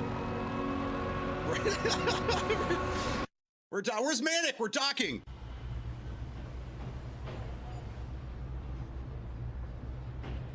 Oh, good. Doesn't definitely seem like it was 22 years ago. I know. It's crazy, isn't it? Dude, I didn't have like the top of the line machine at the time. I had a pretty good machine, but I mean, I had to play with some low settings. I didn't build a newer computer until 2005 for Half-Life or Half-Life 2 and Battlefield 2. Those were the games in 2005, man.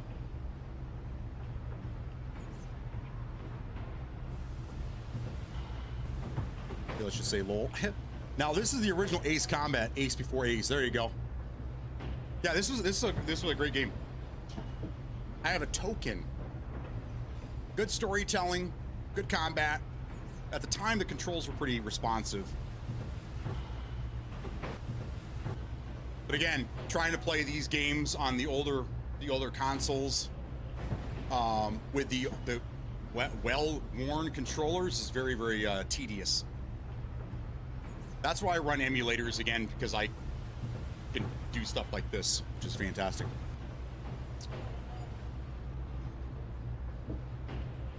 Ship without a captain. Find Big John, earn money, explore Sea Haven.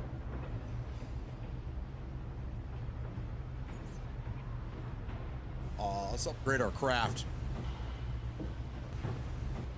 And also, I bet you all of these games, all 4 of these games, are in the 4x3 format. It just goes to show you how old these games are. They show their age when they don't have widescreen support. Remember Top Gun for NES? Yes. What about Sky Captain? Was it Sky Captain of Tomorrow or something like that? There was another one that was better than Top Gun. It was Sky Captain something or other. I can't remember it now.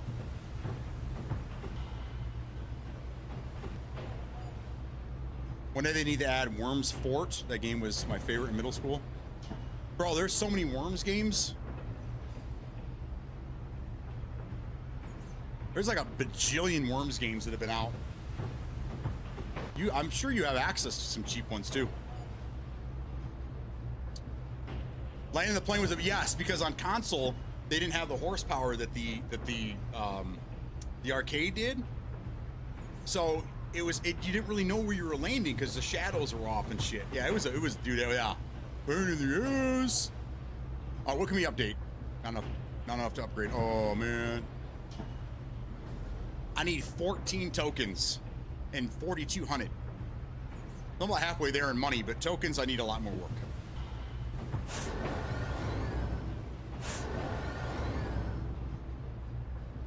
That's cool. All right. It's only 2 o'clock. Let's push on. I'm gonna go hit the restroom, grab some more coffee. I think I have some more coffee here, and see what's going on around the house, because I know I got a couple kids around here somewhere doing something. And we'll look into this when we get back a little bit more. But this is cool. I like this. They should have given us way more games though. Just 4 to start is, I don't know. It's a nice tease, but I'll be right back.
All right, I'm back.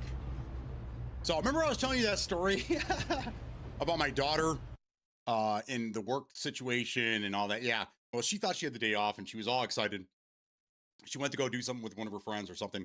And I during my break here, I'm going to the bathroom and she's coming down the stairs with a big thing of clothes in her hands. I'm like, where are you going? She looks bummed. She's like, they got the power back on. They called me into work. So now she's got to race to get there because she's the opening server, I guess. So I don't know. Poor girl. Thought she had a day off. They got it fixed pretty quick. I'm surprised. So she's outie. There's a lot of Worms games. Haha. I have Worms Remastered and Worms WMD. But Worms Fort, you could build forts and fight on your castles. Oh, okay. I might have played it. I played Worms back in the 90s. There was Worms on a bunch of different things. I had a PC version of it. Does anybody remember a game called Lemmings? I played Lemmings on the PC. I think it was on a couple consoles. But the original Lemmings was a fun game. I remember playing that in school on some of the school computers. It was a DOS game, I do believe. Same with Worms. I think the original Worms was a DOS game. I love artillery games. Shell Shock is another one, another fun one. Shell Shock Nom 67 or whatever it was. Or was there a series of Shell Shock? I'm not sure. I just remember it was Shell Shock like Nom something. I just rebooted War Thunder because of this game. I would have sent that phone call right to voicemail.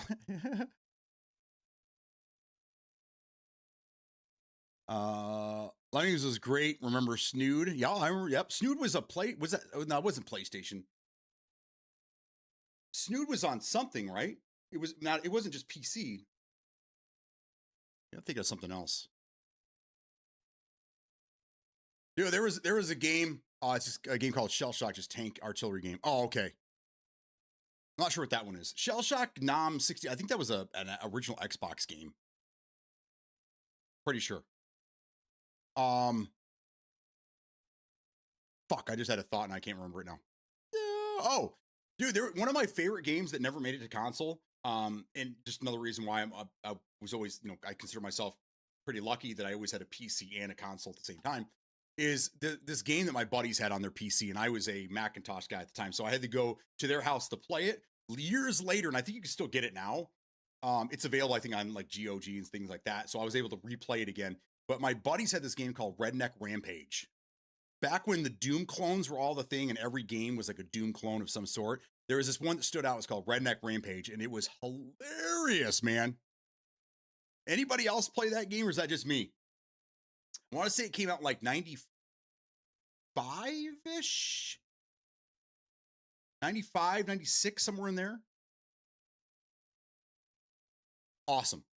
Awesome game. So they'd come over to my house to play Marathon, because Marathon was the game, And I'd go over there to play Doom and Redneck Rampage. Oh, yeah. I could talk PC games with you all day, baby. I played the crap out of Redneck Rampage on my buddy's PC. Yes! Yes, Ink! You and I, we're so similar, dude. You and I have so much in common. It's insane, bro. Me too, I think. Did they? Did they make a second one? Okay. I was still in diapers in 95.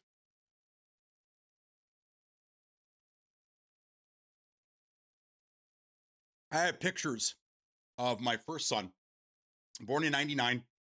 I have my legs crossed. I'm sitting in a chair, and I have my one leg up, and I have my son in my lap with his knee kind of cradled in my or his head in my knee, kind of looking back at me. I have a controller in my hand. I'm leaning to the side, so I'm not interrupting him because he's trying to sleep. And I'm playing something, man, and I'm so focused, looking down to make sure he's. And then later, they had those little bouncy seats or whatever. They don't really bounce, but they kind of vibrate to put the kid to sleep. I'd park that in front of the TV when it was nap time for him or whatever, or he was getting tired. I parked that in front of the TV and I fire up my games, and I play. Turn the TV way low and game. Redneck was 97. Was it really? Wow. So I would have been 16. Yeah, that tracks. That tracks.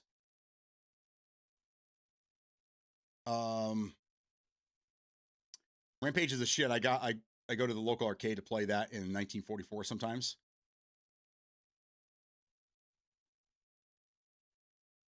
Are you thinking Rampage? Are you thinking about the game where you're one of the monsters, you climb the buildings, and that's a different game. I'm talking about Redneck Rampage.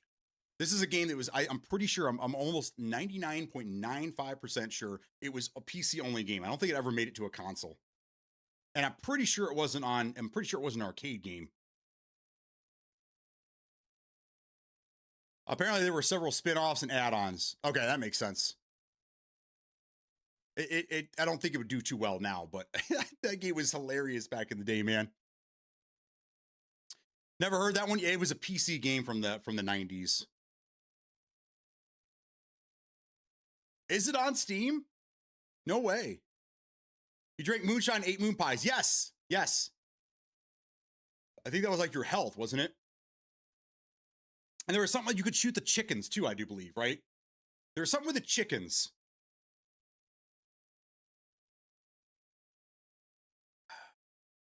Got it. That game was so fun. So, I mean, you want to talk about the golden age of gaming, man. We can go back a few years and we could talk. Yes, you could shoot chickens. Yeah. Yeah, boy. That's hilarious. Here. Let's set this aside for a second here. Let's move all this. I had some other stuff I was going to talk to you guys about too. Now we know that there are 4 games on PC today. Slow down. 4 games were added to backwards compatibility via Game Pass on PC. Okay, so these are games that and the console backwards compatibility library is huge, right?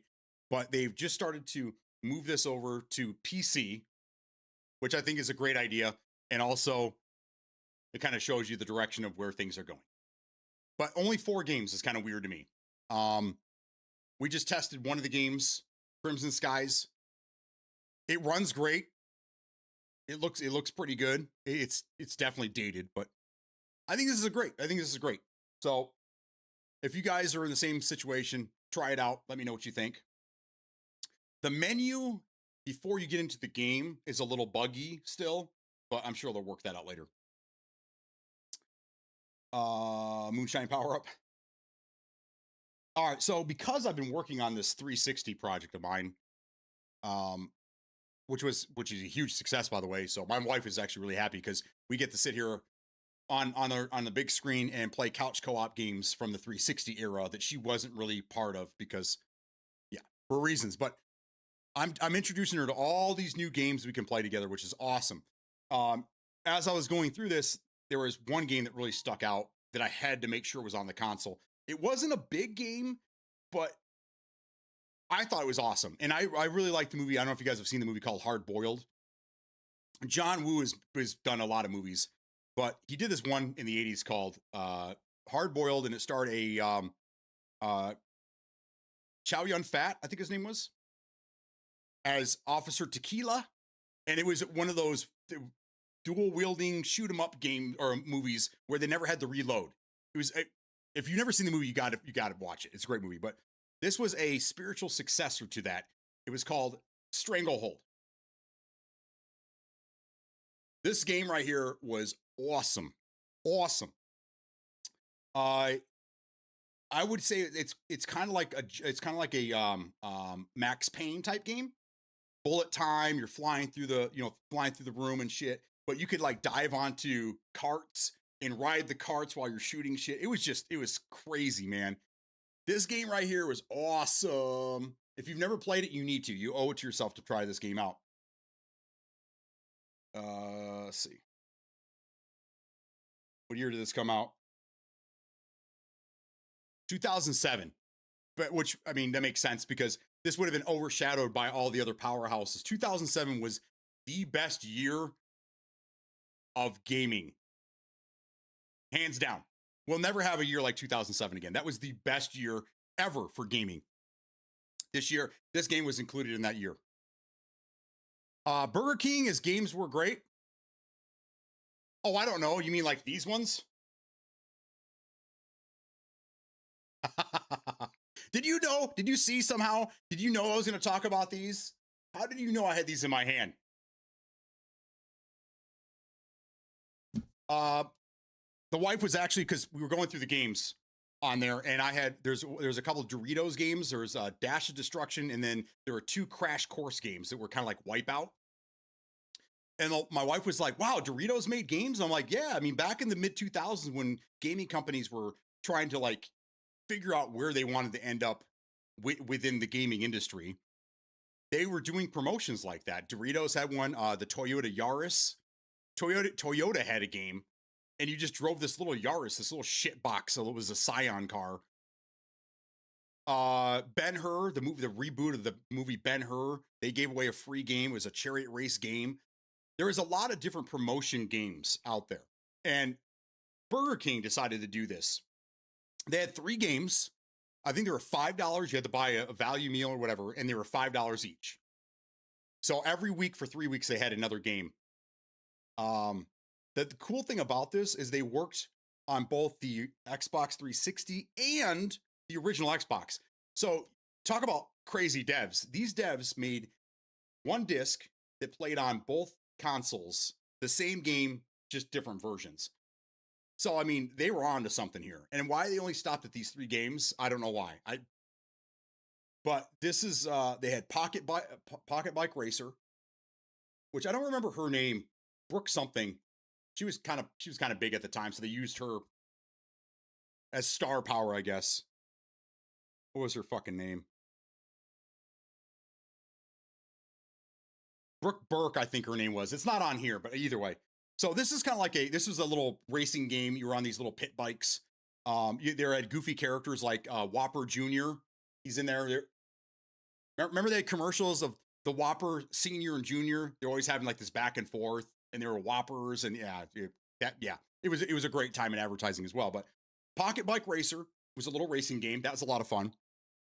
They had Sneak King, which was kind of like it's just snuck around basically. You played as the king, the Burger King, and you snuck around and you delivered food to people. But it was creepy because you had to sneak up on them. And if you completely surprised them, you got more points depending on how much you surprised them with the food. This was another goofy ass game, dude. See, there he is right there. He's stalking that young lady there. Yeah, dude, these games were nuts, man. And then the last one was called Big Bumpin', and this was a bumper car game. And there were different levels or whatever, but it was kind of like, I think they had, wasn't it like a air hockey? It was air hockey, but with bumper cars or something like that. Oh, they had different games. No, they Own the Puck, Last Man Standing, Power Surge, and Bumpin' Hockey. Yeah, Last Man Standing was great. I played that with my kids because I think they were like little drop-offs on different parts of the map, and you had to keep bumping your opponent off into these little holes or whatever, and the last person that was up was the winner. But that was the 3rd game right there. Big Bumpin'. These were the 3 games, and I'm surprised that people haven't seen these. If you didn't live around, if you weren't around during that time, you probably never saw them. But if you've been in a resale shop, I'm sure you've seen these. But these are coveted, man. I bought these. Every day I'd go in there, and I'd be like, "You got the new game yet? Got the new game?" I had to go to 2 different Burger Kings to make sure I got all of these. So I did not want to do it. The fear of missing out. The FOMO was real back then, dude. But I love these games. I've tried getting them to work on the on my JTAG. I think I just need to look at it a little differently. But I couldn't get these games working because I think it's because they have 2 different versions of the game. Whatever. I'll look into it a little bit more, make sure these things work. Because yeah, badass.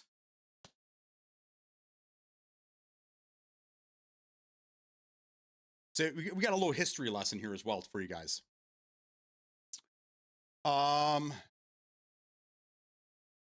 Backyard Baseball came with Cyril, forgot what one too. The demo disc that came in the Game Informer magazines, you can download those, dude. I had they had the Xbox magazine, I think it was the official Xbox magazine. They would release demos as well. People have on like the Internet Archive, people have actually like got to hit their hands on those discs and preserve them. So you can actually download those and play those. Pretty wild. Loved all of them. Hockey was the jam. The Sneak King was funny because all the Burger King commercials was the King sneaking up on people everywhere. Yes. For a while, the Burger King here, when they stopped doing the 2 windows and it was just 1 window you paid and you got your food there at the same time, the second window that wasn't being used anymore, they had a cardboard cutout of the King, but just from like the head up, and it would sit in the corner. So when you drove by, you look over and here's the King staring at you. Oh shit. I used to again, I was on a Macintosh, so we had there was a Macintosh magazine that we got. I think it was every other month or quarterly. It might have been quarterly. So 4 times a year, you got the big magazine that would talk about everything was going on in the Mac world, and then they gave you a disc, and it would have a couple games on it. It'd have a couple utilities. It'd have just some random shit on there. I still have one of those somewhere. And I have a couple of those demo discs you were talking about as well.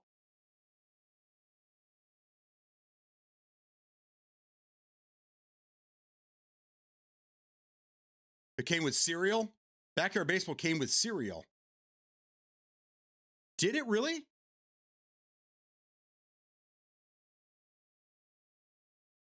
Interesting. Okay.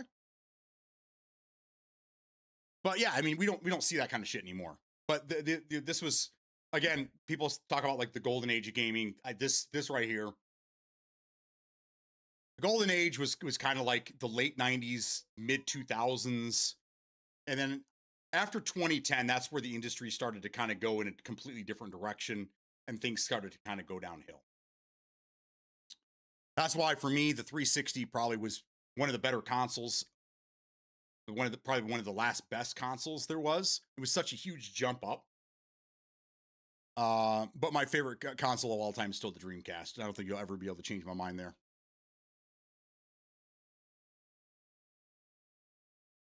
Oh. What other ones did I miss? Are there other ones?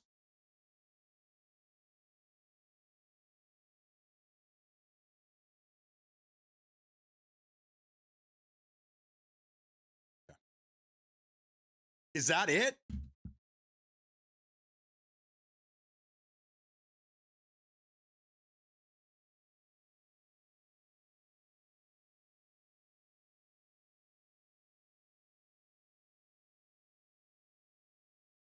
How do I get out of this game? How do I leave? I want to go home.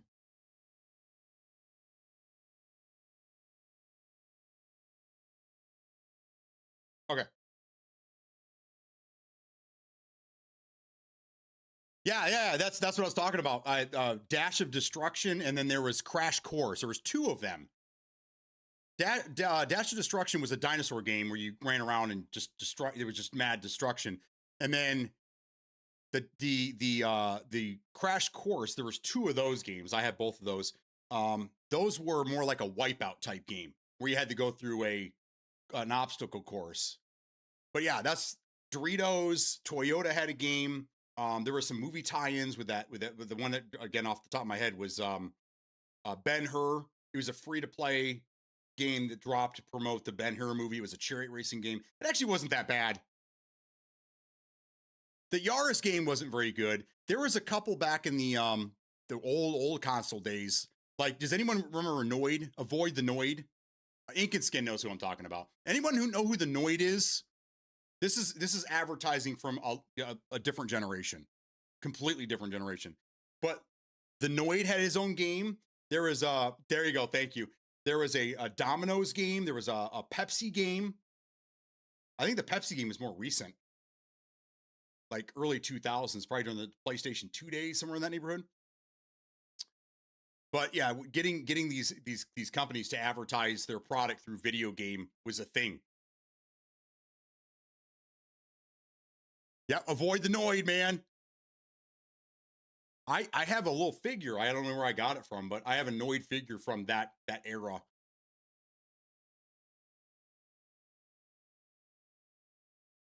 The original BR. The 100 people quiz game, you remember that? Was it 100 v1? Was it like 1 versus 100 or something like that? That didn't last very long. That was on the was it Xbox One? I think it was Xbox One. People still talk about that being one of the better games.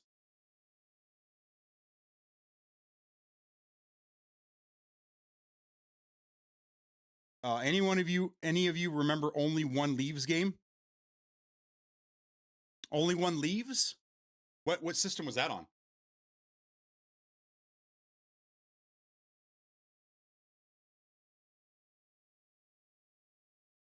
All right, I want to show you something else. I just noticed something within this this Xbox PC Game Pass app. In the big picture mode or the Xbox mode or whatever. I'm going to show you something here.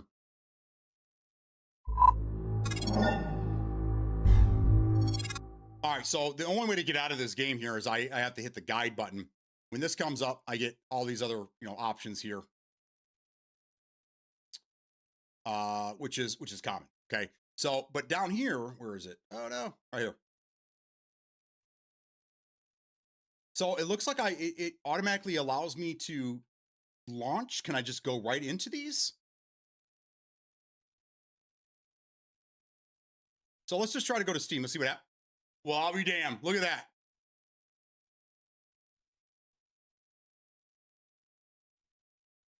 But it's not in big picture mode, so I don't have control. I don't have control of it with my controller. But so this is where remember that rumor that Steam was going to be available on Xbox? This is basically what it was, but it got blown out of proportion. It's that the PC Xbox game app allows you to access all your other launchers via this one app here. But people took that as that means it's coming to Xbox, and now we're still dealing with that. People are like, any day now we're gonna have Steam access. I feel bad, but you can only tell people so many times before you just like, I'm not even gonna bother anymore. It ain't worth it. So that's kind of cool.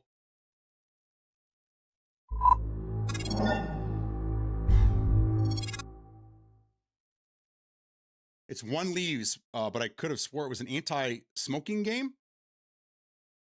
It's an anti-smoking game. I think I know it came out around the time those ads became popular. Oh, with the oh, when I get out of that, it takes me right back to the game. How do I get out of this?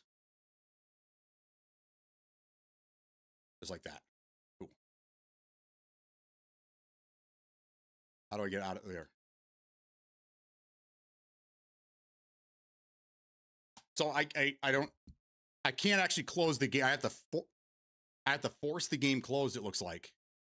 How do I? Oh, there it goes.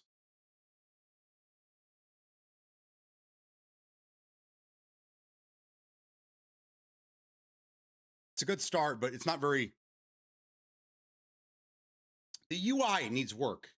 Again, but we're talking about the PC Game Pass app, and they're not really concerned with that right now. But the app just it's not very user friendly, I guess you'd say. That was cool. That's cool though. I like that. Do I know what you're talking about? Well, I remember the whole campaign was the truth or whatever truth. It was that when they were giving you all the facts about how many people died from smoking and blah blah blah blah. How about anti-smoking video game? I'm not really sure what you're referring to, but maybe when I see it, I'm like, oh yeah, I remember talking.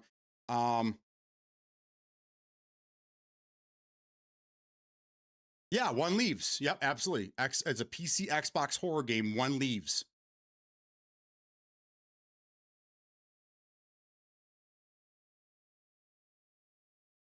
I do not remember this game. You can still buy it. Oh, you can play it for free. Oh, it just recently came out.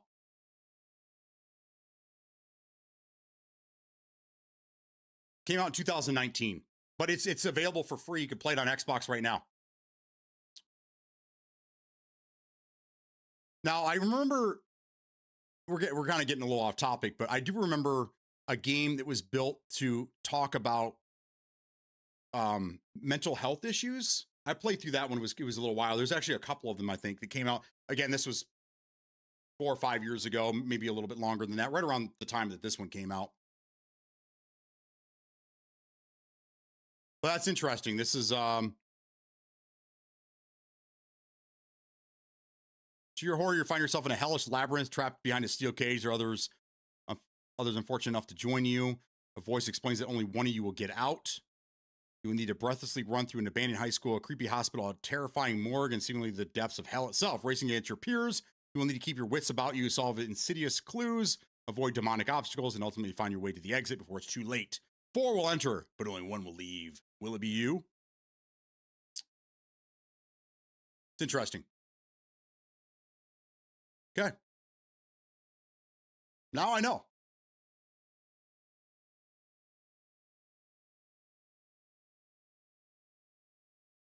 I'm looking up Redneck Rampage. Ha ha ha ha ha.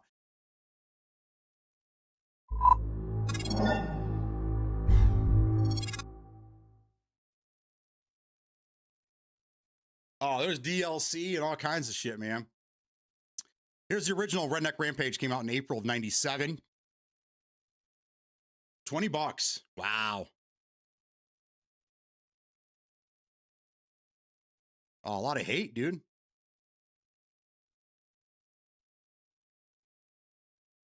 Huh. A lot of hate to that one. Okay. Doesn't show any of the other ones, though, so I have to look them up. I wonder if these are, like, redone by different companies.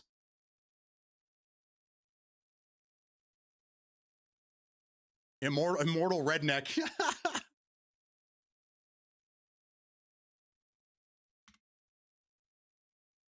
Redneck Rampage Rides Again, and then there's a Redneck Rampage Possum Bayou.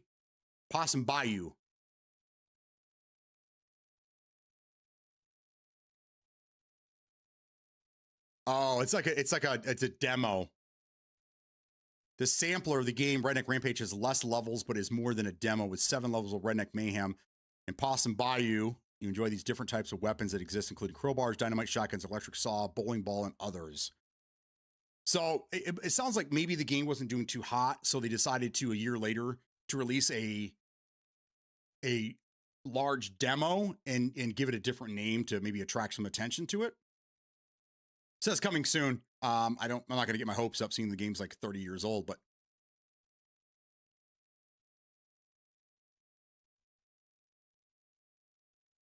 that's pretty cool. And then Redneck Rampage Rides Again.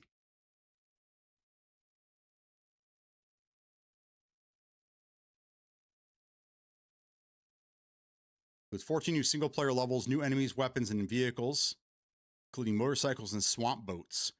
So was this DLC or is this a whole another game? That's a sequel. Okay. Area 69. Of course. Of course. The crude humor, man. The 90s were a magical time, weren't they? All right, so you can have both versions of this game for $30, $35. But I'll bet you Good Old Games has got it cheaper. I'll probably even own it over there. Play it for free on a web browser? Yeah.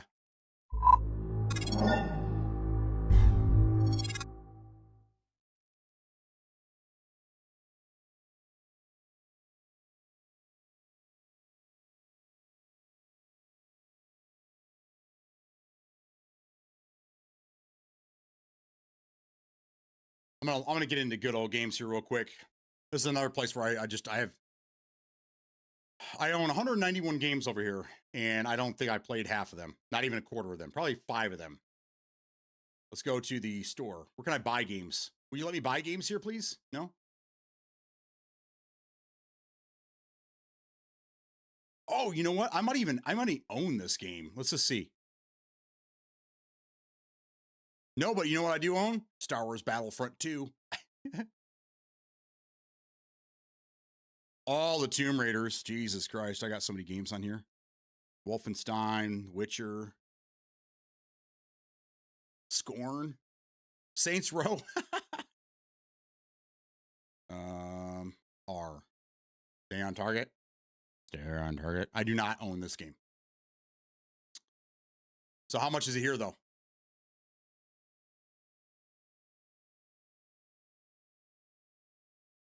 Claire Obscure.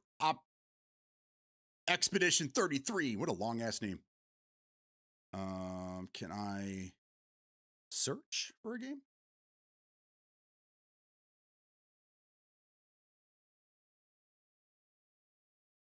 There you go. Can I search now?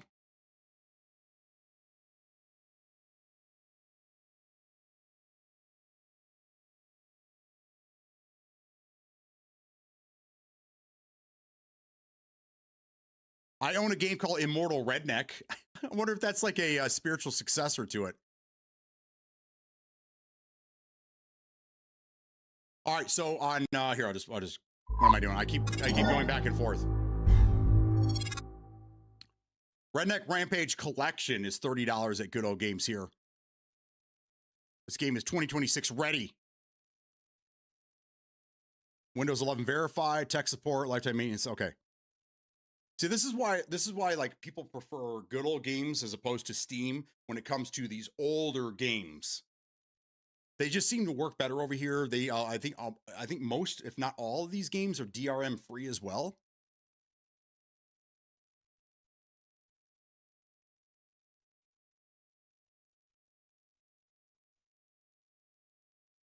What does this get you?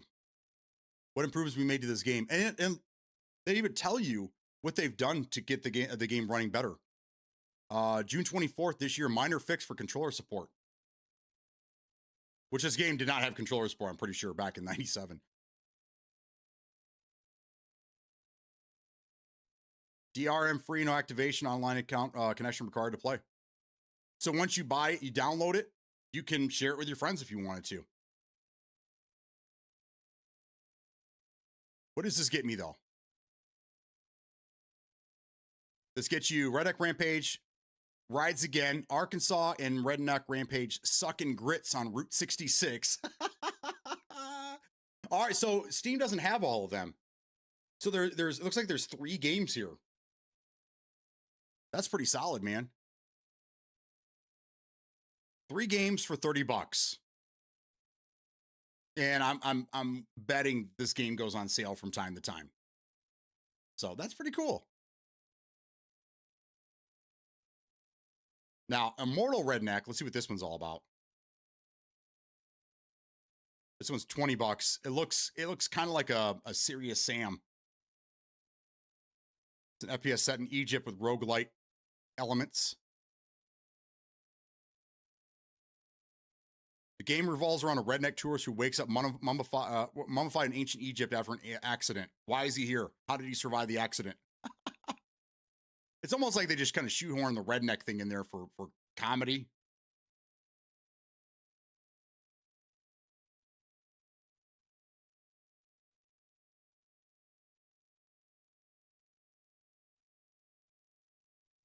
Huh. I don't know. Anyhow, that one I have. It must have been given away from Amazon. I don't know, man. I don't know anymore.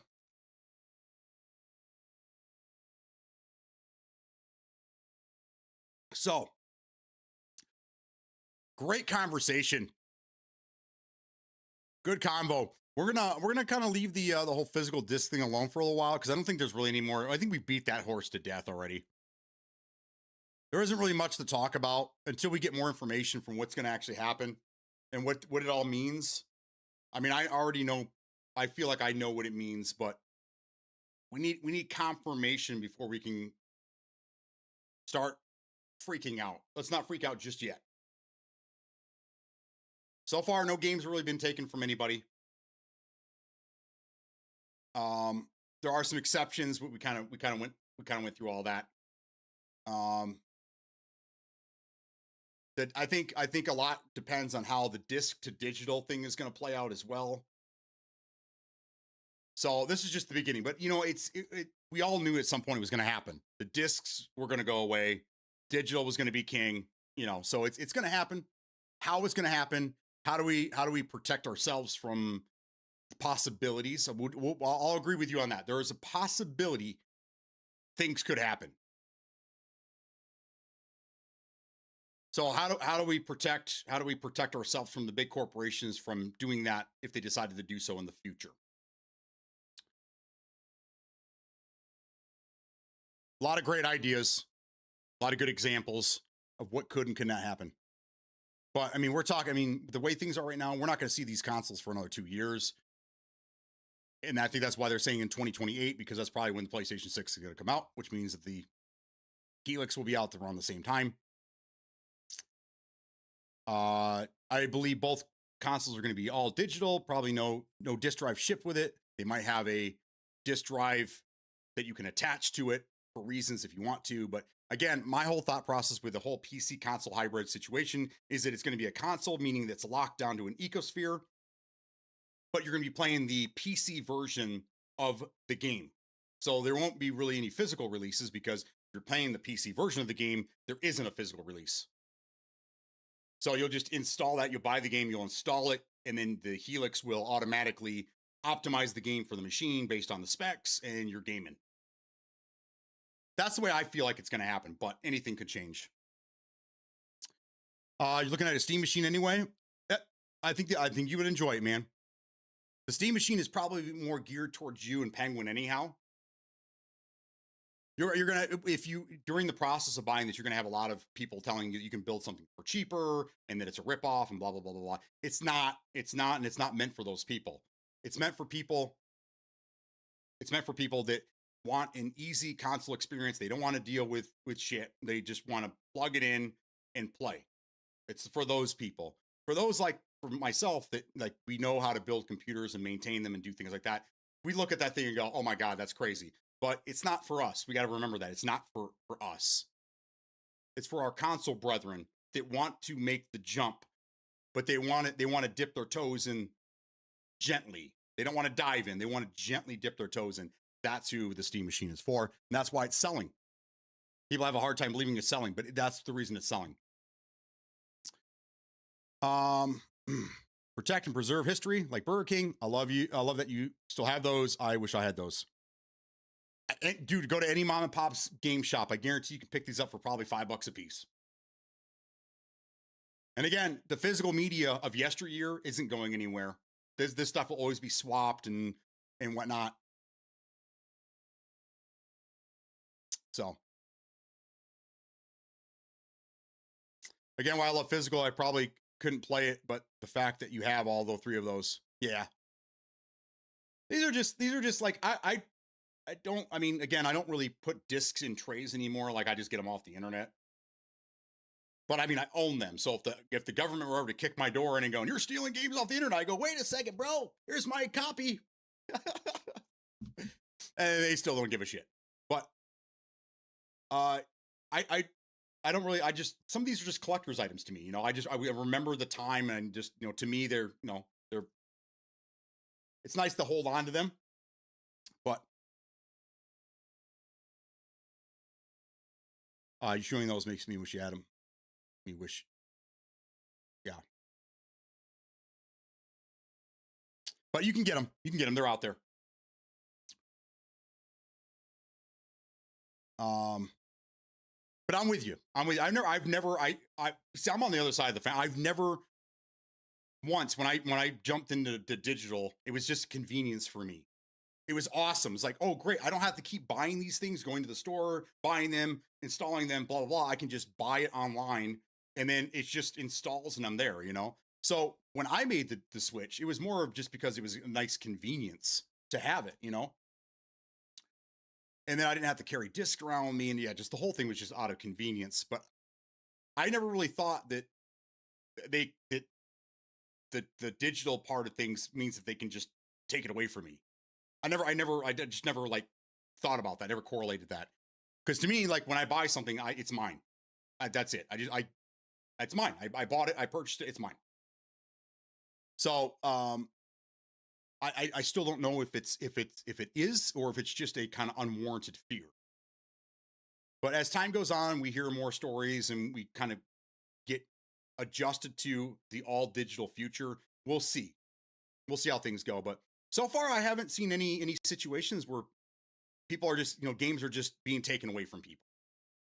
With these rare instances that make sense, I don't see where physical is better than digital at this point. And then again, for the people that want to see the corporations make a shit ton of money so they can keep pumping out games, again, not making physical saves them in a lot of money. I like to see those numbers. Like when PlayStation stops making physical copies, how much will they save a year from not manufacturing those games? Only convenience I have with digital over disc is not having to get up and change the disc in the console for me. Right. And then, and then again, like when this, if the disc to digital situation works the way that I feel like it might work, then you're in the best of both worlds. You get to keep your disc in the closet. You don't have to get up anymore to go get it and put it in the, it's just digital. It's there for you, but you still have this. So I think the program, if it works the way that we think it is, or I think it is, I think this is like perfect for you guys. Perfect. And I really don't, like I said earlier, I don't see any negatives to that working that way.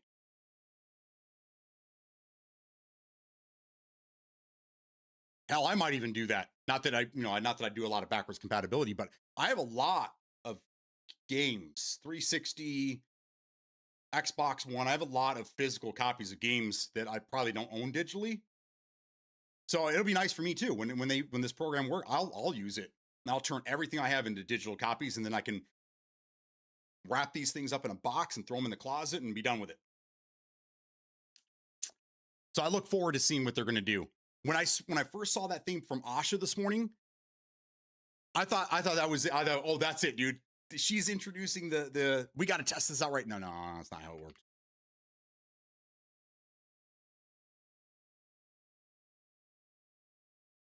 I'm gonna look real quick and see if there's any backlash to this yet.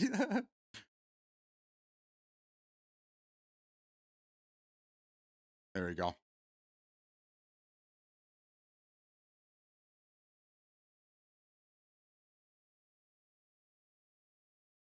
Now there's a lot of people here that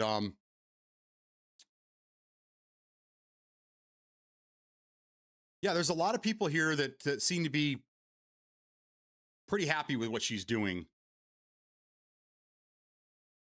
And then there's a lot, if you go through this post, there's a lot of recommendations for games.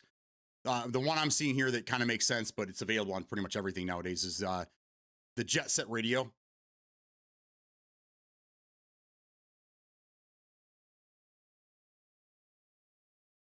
Burnout 3, Metal Arms, the original Ghost Recon. Yeah, it would have been nice if they would have given us more than 4 games to start with, but it's nice to see that they're going to give us those options. So I look forward to see what else they're going to do and how many more games they're going to add this year. Hopefully this isn't it, and then we just kind of, the PC guys just kind of get overlooked, but we'll see. Give me a reason, Asha. Give me a reason to continue my PC Game Pass month to month. You're on the right path, but we need more. We need the app. The app needs to be completely blown up and redone. App sucks. And give us more backwards compatibility games besides just 4. Because I own a lot of games. But it is 3 o'clock. I'm gonna go ahead and end this thing, guys. I gotta get this other Xbox done before 6. I got 3 hours. I should be able to get it done. Got a guy showing up here to pick it up. So I got to get outside and get my soldering skills back. See how shaky I am. Ooh, I think I'll be fine. Okay. I'll see you guys in the morning tomorrow. I don't know what we're doing. I don't know. It's a new day. We'll figure it out tomorrow. Everyone have a fantastic day. Thank you for being here. I appreciate you all. Peace out.